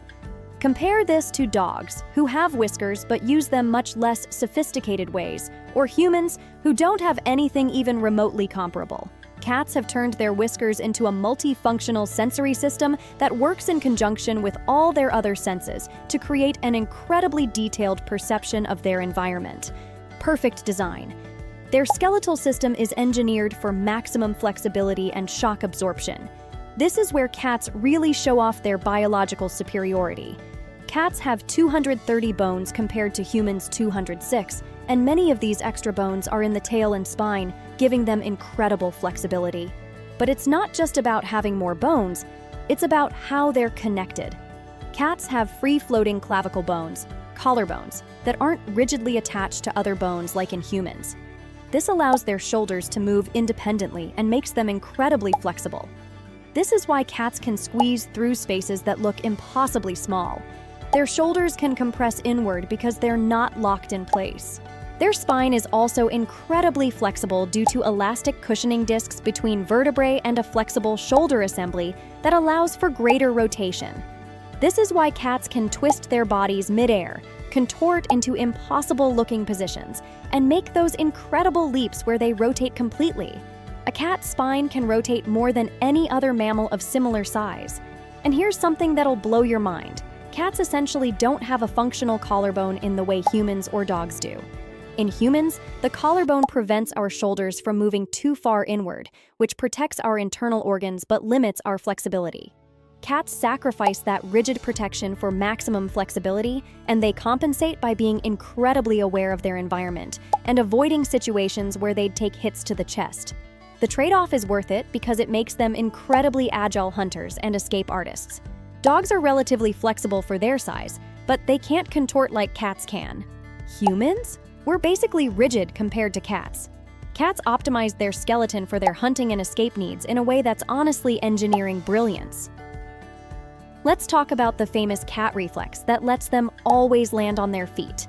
The riding reflex is one of the most famous cat abilities, and it's a perfect example of how multiple biological systems work together to create something incredible. Cats can rotate their bodies in midair to land feet first from falls, and they can do this from heights as low as 1 foot. Here's how this works, and it's genuinely fascinating. First, cats have that incredibly flexible spine we just talked about. Second, they have no functional collarbone, so their front legs can move independently. Third, they have an exceptional vestibular system, inner ear balance system, that instantly tells them which way is up. Fourth, they have incredible aerial body control, where they can arch their back, tuck their legs, and rotate different parts of their body at different speeds to reorient themselves. The process happens in stages. First, the head rotates to face the ground, then the spine twists, then the back legs align, and finally the cat arches its back to reduce impact. This all happens in a fraction of a second. Studies show cats can complete this rotation in 1.5 seconds from a completely upside-down position. But here's where cats show another aspect of biological perfection. They have a non-fatal terminal velocity. Because cats are small and have a large surface area relative to their weight, when they fall from extreme heights, they reach a maximum falling speed that's survivable. There are documented cases of cats surviving falls from over 30 stories. Their bodies naturally flatten out and create drag, slowing their descent, and their flexible skeleton absorbs the impact force. Now, this doesn't mean cats can't be injured from falls. They absolutely can be. But their biological design gives them survival odds that are just incredible. Dogs falling from the same height? Much more likely to have serious injuries. Humans? We don't even have a righting reflex. Cats? Biological perfection designed for survival. Their claws are retractable multi-tools that stay sharp forever. Cat claws are phenomenally well designed. Unlike dog claws, which are basically just always out and wear down from contact with the ground, cat claws retract into protective sheaths when not in use. This keeps them razor sharp because they're not constantly scraping against surfaces. But it's not just about keeping them sharp. The retractable mechanism allows cats to move silently when stalking prey because their claws aren't clicking against surfaces. Then, when they need those claws for climbing, catching prey, or self-defense, they can extend them instantly by flexing specific muscles and tendons. It's like having switchblades built into your paws. Each claw is curved in a perfect hook shape for gripping and is made of layered keratin that peels off in sheaths as it grows, always revealing a fresh, sharp claw underneath. Cats never need their claws trimmed in nature, though we do it for domestic cats to protect our furniture, because they naturally shed the outer layers and sharpen them through scratching behavior. The claws are also independently controlled. Cats can extend some claws while keeping others retracted depending on what they need. When climbing, all front claws come out. When gently touching something interesting, maybe just one or two extend. When catching prey, all claws on multiple paws deploy at once in coordinated strikes. This level of individual control is incredibly sophisticated. Compare this to dogs who have their claws out all the time, which makes them noisier and requires regular trimming because they don't shed layers like cat claws do, or human nails, which are honestly pretty useless. Cats have perfected the claw as a versatile tool that serves multiple purposes while being protected and maintained automatically. Their muscular system gives them explosive power despite their small size. Pound for pound, cats are ridiculously strong. A cat can jump up to 6 times their body length in a single leap. If humans had proportionally similar jumping ability, we'd be able to jump over 30 feet straight up. Cats achieve this through a combination of powerful leg muscles and that flexible spine we talked about earlier. When a cat prepares to jump, they lower into a crouch that compresses their spine like a spring. Then, they use their powerful hind leg muscles combined with the spine's elastic recoil to launch themselves upward with incredible force. The back legs provide most of the power, while the front legs and tail help with balance and direction. But it's not just about jumping. Cats have fast twitch muscle fibers that allow for explosive bursts of speed and power. A domestic cat can reach speeds of up to 30 miles per hour in short sprints. That's faster than Usain Bolt at his peak. Cats can accelerate from 0 to full speed almost instantly because their muscle composition is optimized for ambush hunting that requires short, intense bursts of activity. Here's something really cool. Cats also have incredible stamina for maintaining certain positions. They can remain perfectly still in a hunting crouch for extended periods, and they can balance in precarious positions that would exhaust most other animals. This comes from a combination of muscle control, balance, and that flexible skeleton. Dogs are strong for their size, but they're built more for endurance running than explosive power. Humans are, well, we're pretty weak compared to most animals. Cats have optimized their muscular system for their specific hunting style: ambush predation that requires explosive power, precise control, and the ability to maintain stalking positions. Once again, biological perfection for their lifestyle. Let's talk about their teeth and jaw, which are perfect killing machines.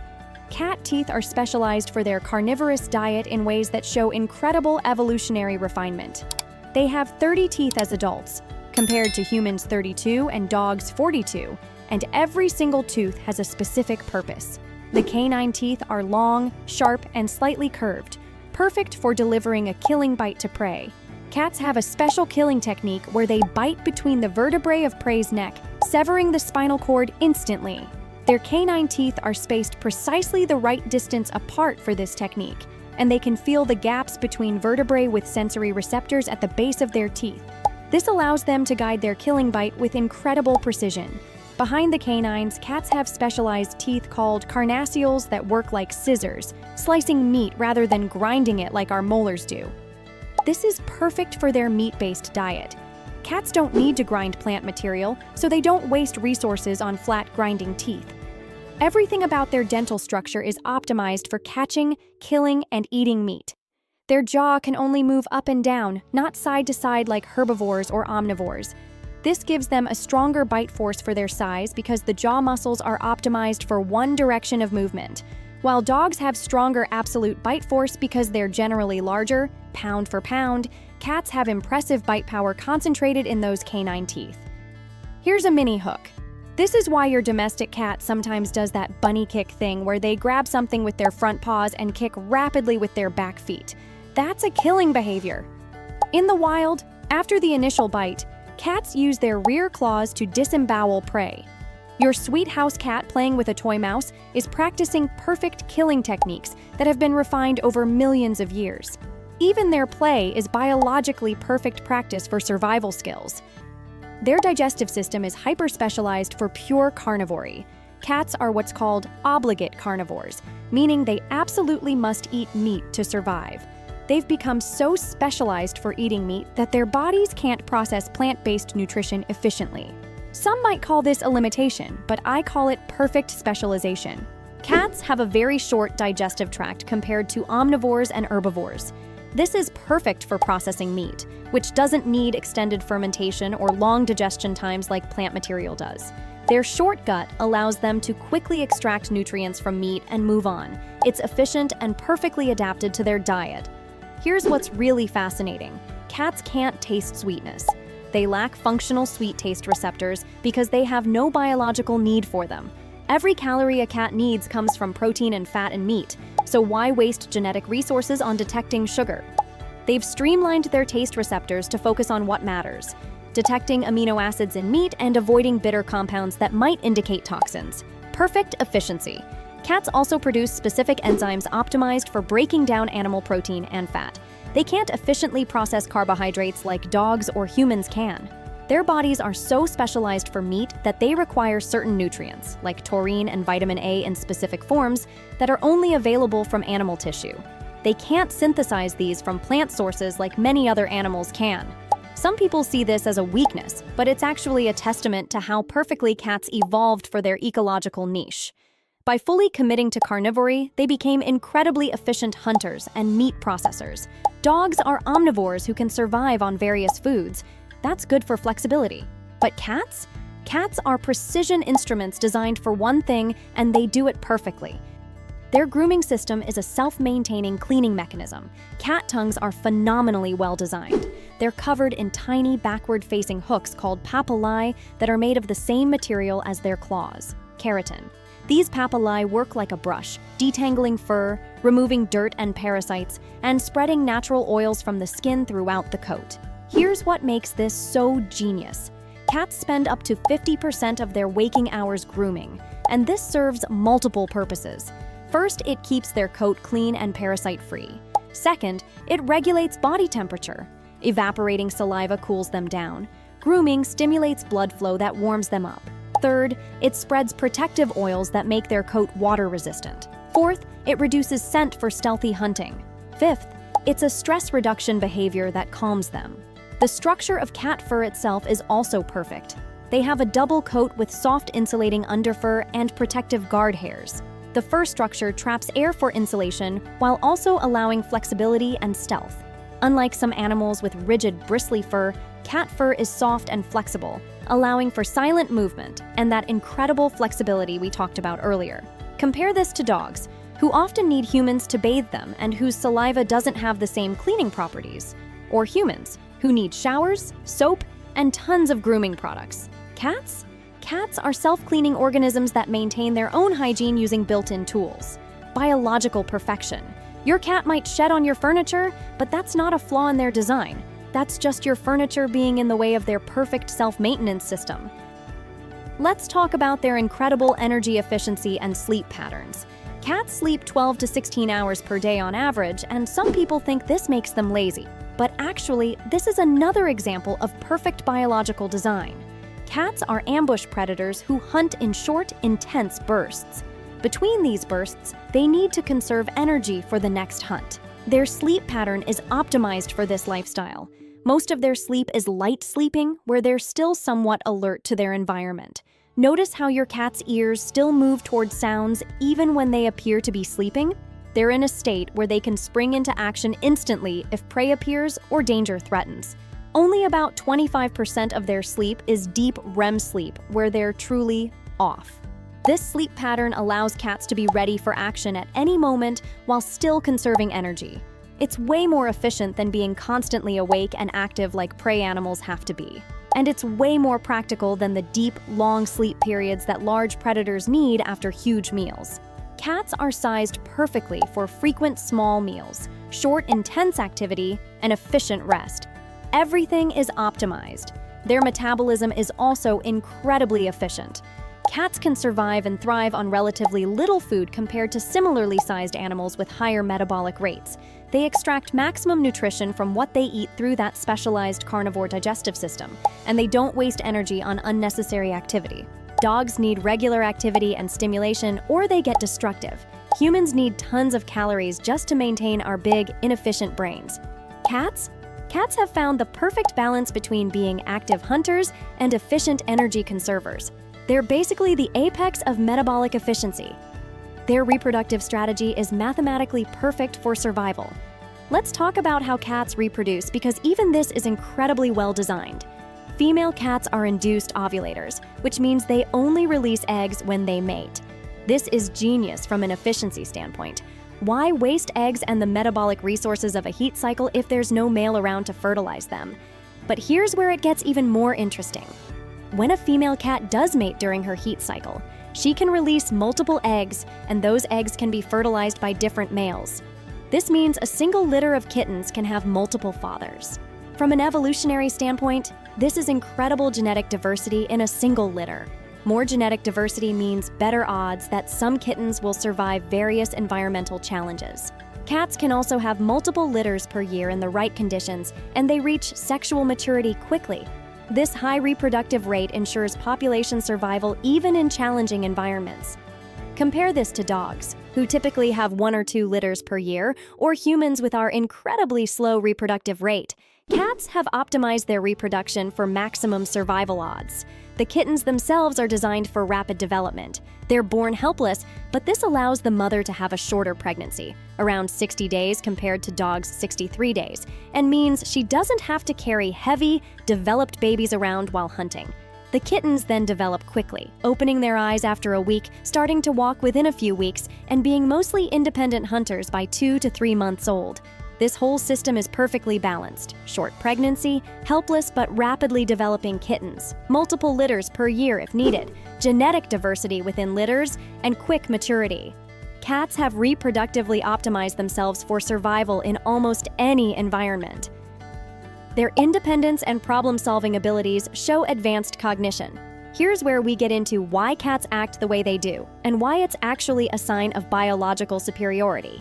Cats are often called less trainable than dogs, but that's looking at it wrong. Cats aren't less intelligent. They're just less motivated by pleasing humans because they're not pack animals that depend on group cooperation for survival. Cats are sophisticated problem solvers who can learn complex tasks, remember solutions for years, and figure out creative ways to get what they want. They learn through observation. They understand cause and effect, and they can manipulate their environment and even humans to achieve their goals. That's incredibly advanced cognition. The difference between cats and dogs is that dogs were bred for thousands of years to follow human direction, while cats domesticated themselves and maintained their independent nature. Cats cooperate with humans when it benefits them, but they're perfectly capable of surviving without us. This isn't a flaw, it's biological superiority. They don't need us, but they choose to live with us because it's comfortable. That's a pretty sweet deal. Cats also have incredible spatial memory and can navigate complex three-dimensional environments with ease. They remember territory boundaries, good hunting spots, and safe routes home from impressive distances. Their problem-solving extends to social situations too. They understand which behaviors get them food, attention, or left alone, and they modify their behavior based on individual humans. Your cat isn't stubborn or dumb when they ignore your commands. They're demonstrating the cognitive independence that made them successful solitary hunters for millions of years. Perfect biological design for their lifestyle. Their vocalization system is designed specifically for manipulating humans. Here's something wild. Adult cats don't meow at each other in the wild. They hiss, growl, yowl, and make other sounds. But that specific meow, that's a sound they developed specifically for communicating with humans. Cats figured out that meowing at humans gets responses, so they've actually evolved their vocalizations to be more effective at getting what they want from us. Studies show that cats vary their meows based on what they want, and that humans can generally identify the meaning of different meows even without context. But here's the really genius part. Cats have developed meows that hit the frequency range that humans are most sensitive to, including frequency ranges similar to human baby cries.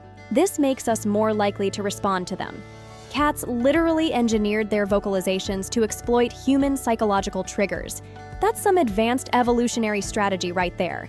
They also purr, which is another fascinating adaptation. Purring happens at frequencies between 25 and 150 Hz, which are frequencies known to promote healing in bones and tissues.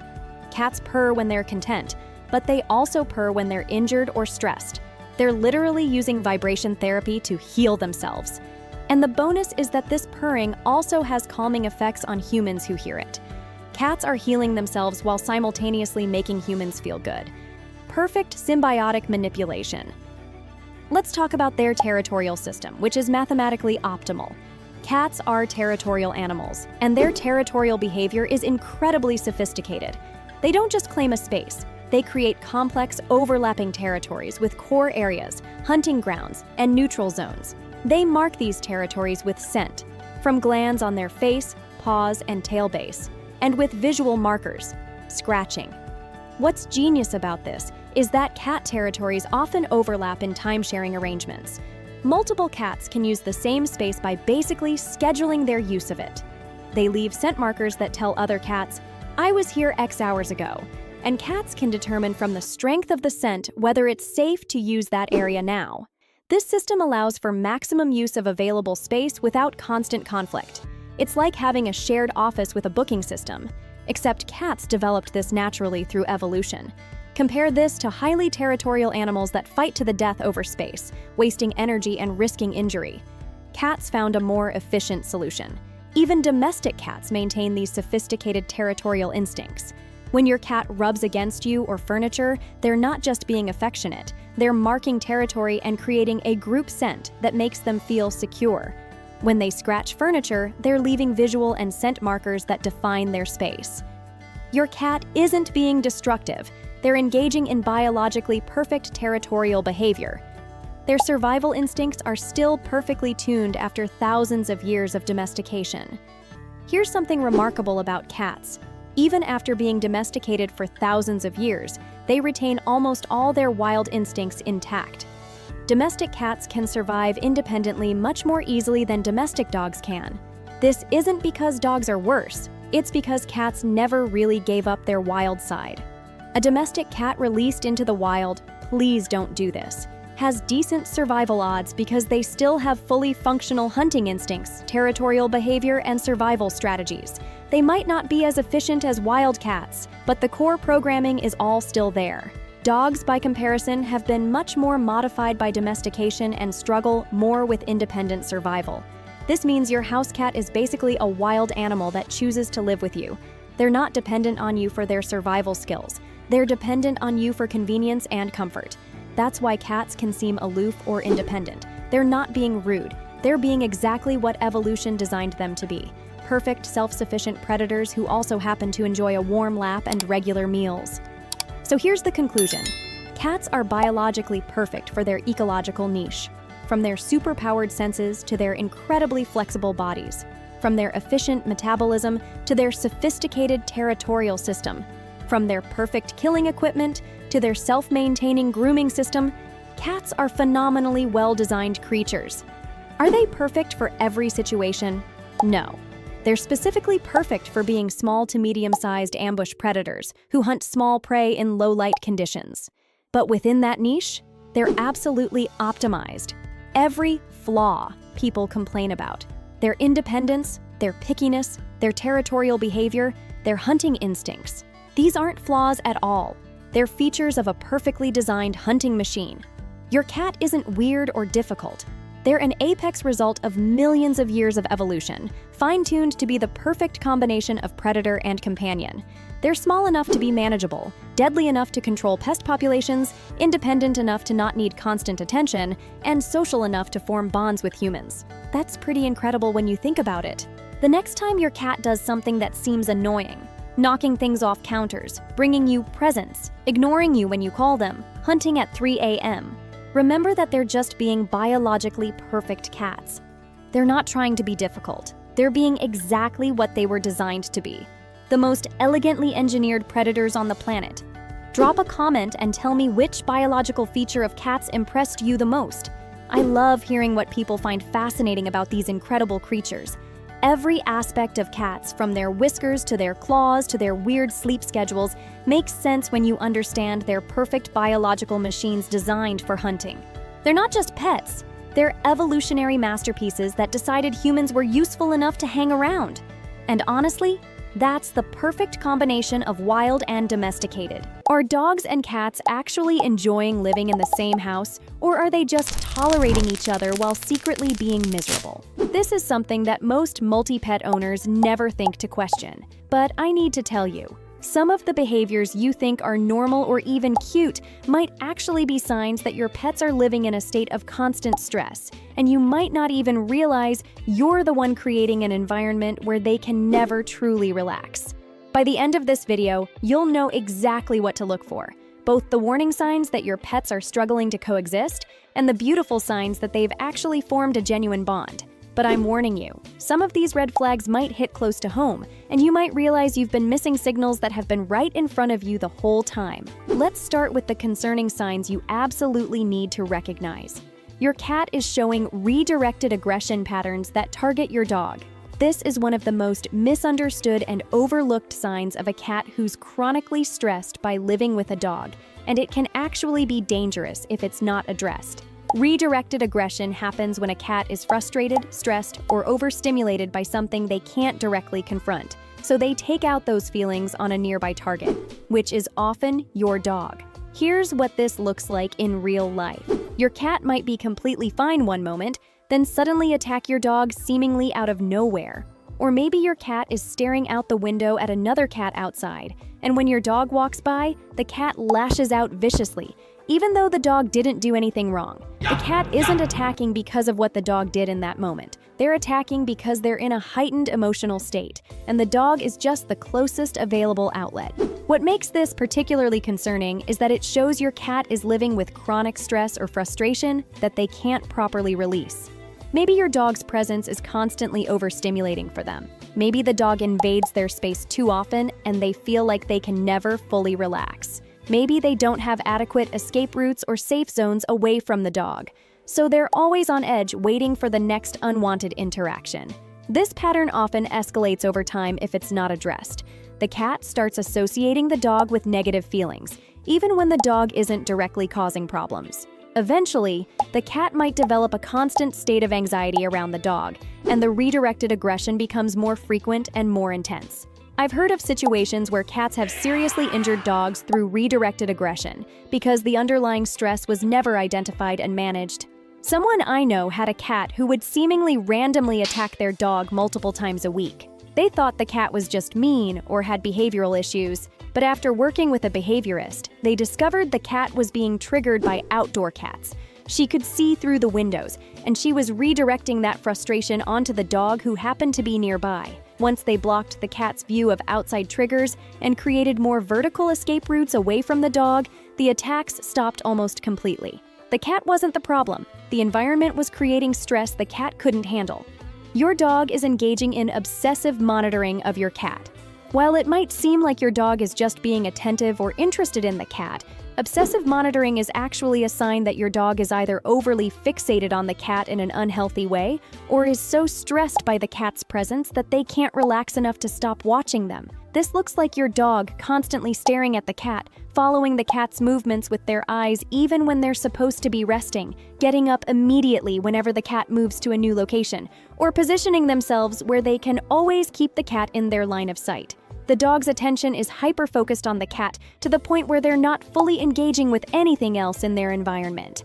What's happening here is concerning for a few reasons. If the dog is fixating because they have a high prey drive, it means they're viewing the cat as something to chase or hunt, which creates a dangerous situation and constant stress for the cat. Even if the dog never acts on these impulses, the cat can feel the intensity of that stare and knows they're being viewed as prey. That's terrifying for a cat and prevents them from ever feeling truly safe in their own home.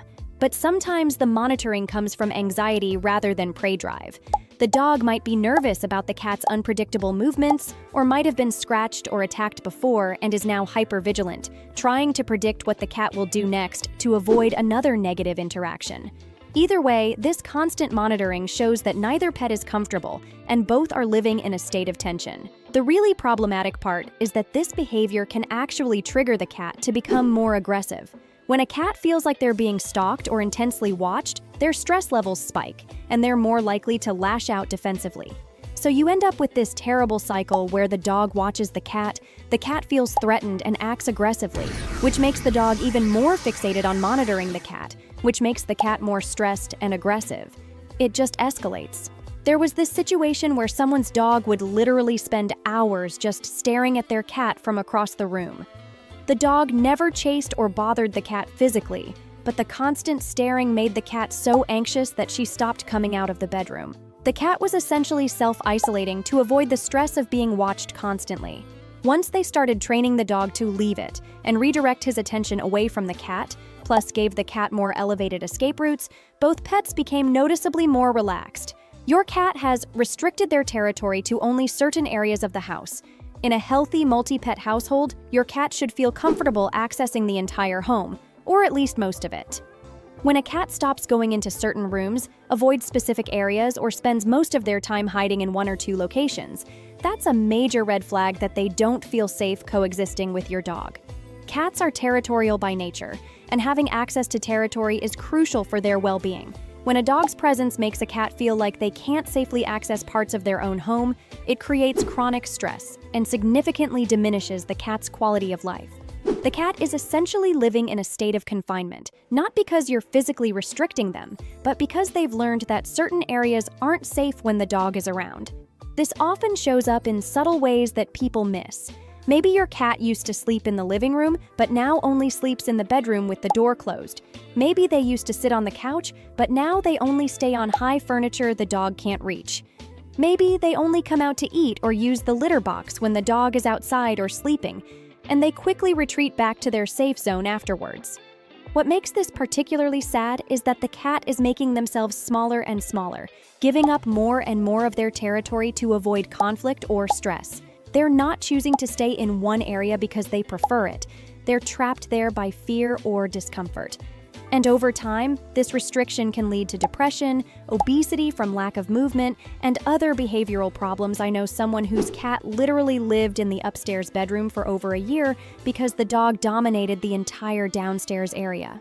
The cat would occasionally venture down for food, but would immediately run back upstairs. The owner thought this was just the cat's preference. But really, the cat had given up half of her territory because she didn't feel safe sharing space with the dog. Once they started managing the dog's behavior and creating cat-safe pathways and perches throughout the house, the cat slowly started reclaiming her territory, and her personality completely changed. She went from hiding constantly to being active and engaged throughout the home. Your dog shows frustration behaviors, specifically related to the cat's presence. Just like cats can be stressed by dogs, dogs can absolutely be stressed by cats. And this stress often manifests as frustration behaviors that people misinterpret or don't connect to the cat at all. These frustration behaviors can include excessive whining or barking when the cat is in the room, destructive behaviors that seem to happen more when the cat is present, restlessness and inability to settle down when the cat is nearby, or even redirected behaviors where the dog acts out in other ways because they can't directly interact with the cat the way they want to. This often happens with dogs who have a strong desire to play or interact with the cat, but the cat doesn't want that interaction. The dog becomes increasingly frustrated because they keep trying to engage and getting rejected, scratched, or ignored. That built-up frustration has to go somewhere, so it comes out as whining, pacing, or destructive behaviors. The dog isn't being bad. They're just stressed and don't know how to manage their feelings about this cat who won't be their friend. Sometimes the frustration comes from the opposite situation. The dog is nervous or intimidated by the cat, but they have to share space with this creature that makes them uncomfortable.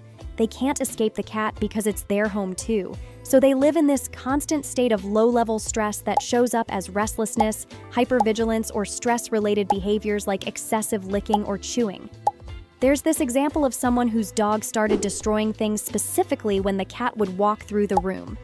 The dog wasn't aggressive toward the cat, but the mere presence of the cat seemed to trigger anxious energy that the dog would then take out on whatever was nearby: pillows, toys, even furniture.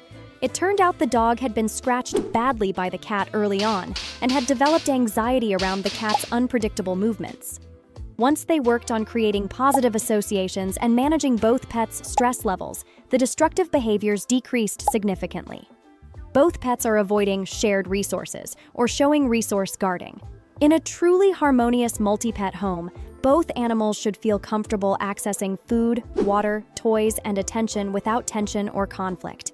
When either pet starts guarding resources from the other, or when they avoid resources because they don't feel safe accessing them when the other pet is around, that's a sign of serious dysfunction in their relationship. This can look like your dog growling or getting tense when the cat approaches their food bowl, even if there's no actual threat of the cat stealing food. Or your cat refusing to eat until the dog is in another room because they don't feel safe being vulnerable while eating near the dog. Maybe your dog won't play with their favorite toy if the cat is in the room. Or your cat stops using the litter box that's in a high-traffic area because they feel too exposed to the dog while using it. Resource guarding between species is particularly concerning because it shows neither pet feels secure in their access to basic necessities. They're living in a state of competition or fear around the most fundamental aspects of their daily life: eating, drinking, using the bathroom, playing. That's exhausting and stressful, and it prevents both pets from ever truly relaxing in their own home. What makes this worse is that resource guarding often escalates. It might start with subtle tension and avoidance, but over time, it can develop into aggressive confrontations that are dangerous for both pets. And the stress of living in this competitive, tense environment affects everything else about their behavior and well-being. All right, now let's talk about the good stuff. The signs that tell you your dog and cat aren't just tolerating each other, but are actually enjoying their relationship and thriving together. They engage in mutual social grooming behaviors. When dogs and cats genuinely like each other, one of the sweetest signs is when they start grooming each other. Your dog might lick your cat's head or ears, and your cat might groom your dog's face or around their eyes. This is huge because grooming is an intimate bonding behavior that animals only do with individuals they trust and feel comfortable with. What makes this particularly special is that this behavior crosses species lines. Cats groom other cats they're bonded with, and dogs lick pack members they care about. But when they do this for each other, it shows they've formed a genuine social bond that transcends their different species. They're not just living together, they're family. The body language during these grooming sessions is also telling. Both pets should look relaxed and content. The cat might be purring, and the dog's body language should be soft and gentle. Neither pet should seem stressed or like they're tolerating the interaction. They should both be clearly enjoying it. When you see this kind of mutual care and affection between your pets, you can feel confident they've developed a real friendship. This adorable routine where every morning after breakfast, the cat will jump up on the couch and the dog will come over and carefully lick the cat's head while the cat purrs and closes her eyes in contentment. Then, the cat will groom the dog's ears in return. It's this beautiful ritual that shows how bonded they are, and it's clear both of them genuinely enjoy this daily interaction.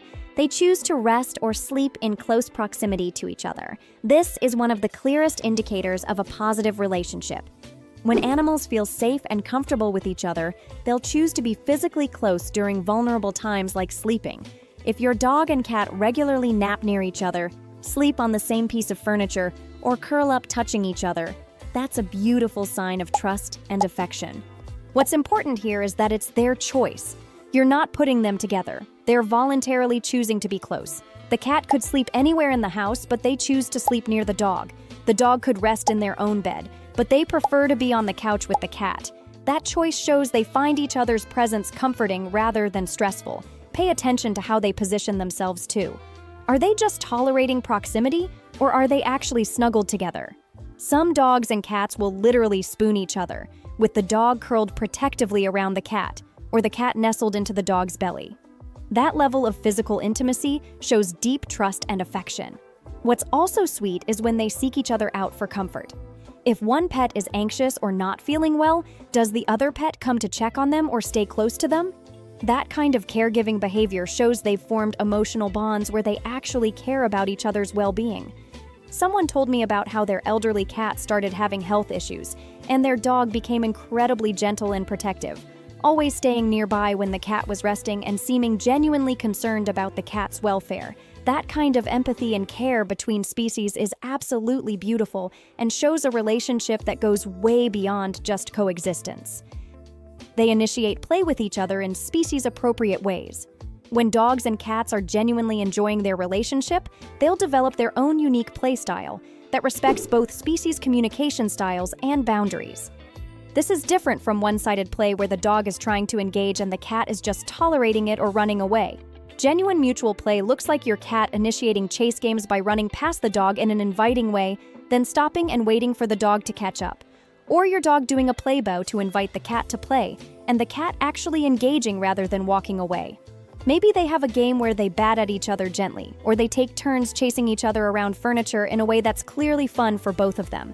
The key indicators that play is mutual and enjoyable are that both pets keep coming back for more. Their body language is loose and playful rather than tense or aggressive, and they take breaks that respect each other's needs.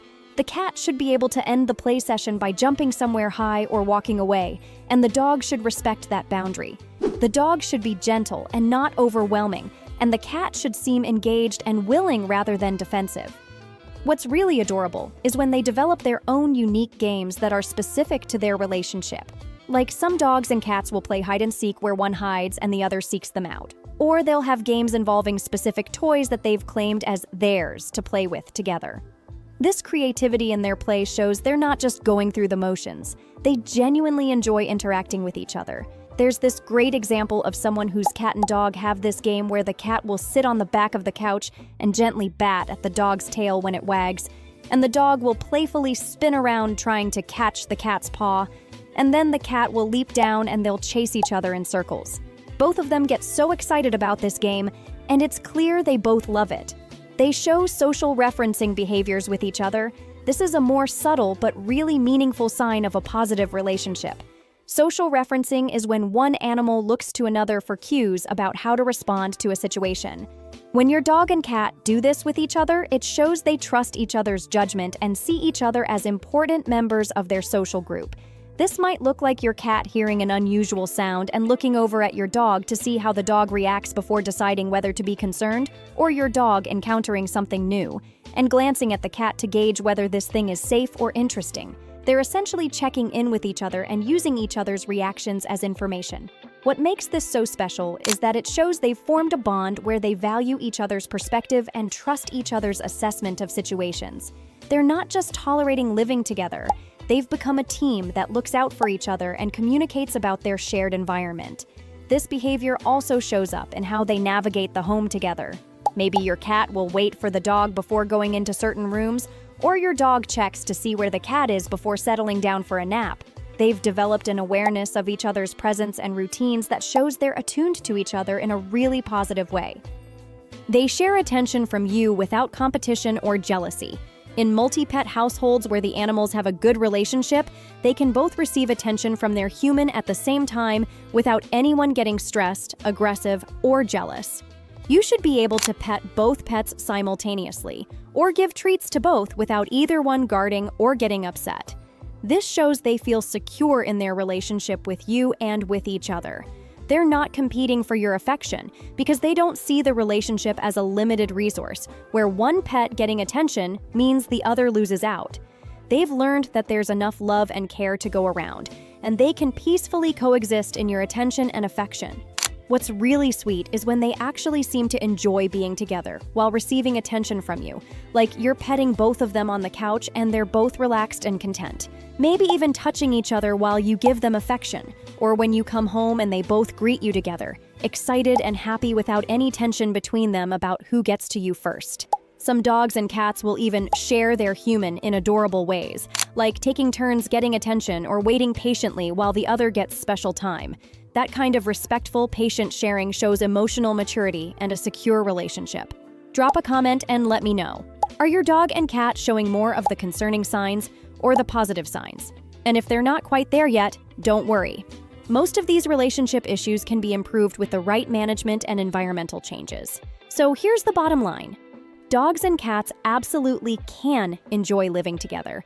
And when they do, it's a beautiful relationship that enriches both of their lives, but it doesn't just happen automatically because you brought them both home and hoped for the best.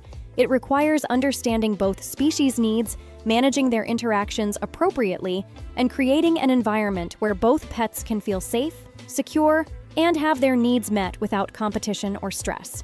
If you're seeing more warning signs than positive signs, don't panic. Most of these issues can be addressed with better environmental management, training, and giving each pet adequate resources and safe spaces. The relationship between your pets can improve dramatically once you understand what they need and create conditions that allow them to feel comfortable with each other. And if you're seeing lots of positive signs, celebrate that. You've created a home where two very different species have learned to not just coexist, but to genuinely care about each other. That's something really special. If you enjoyed this video, you will definitely enjoy this one as well, so go watch it right now.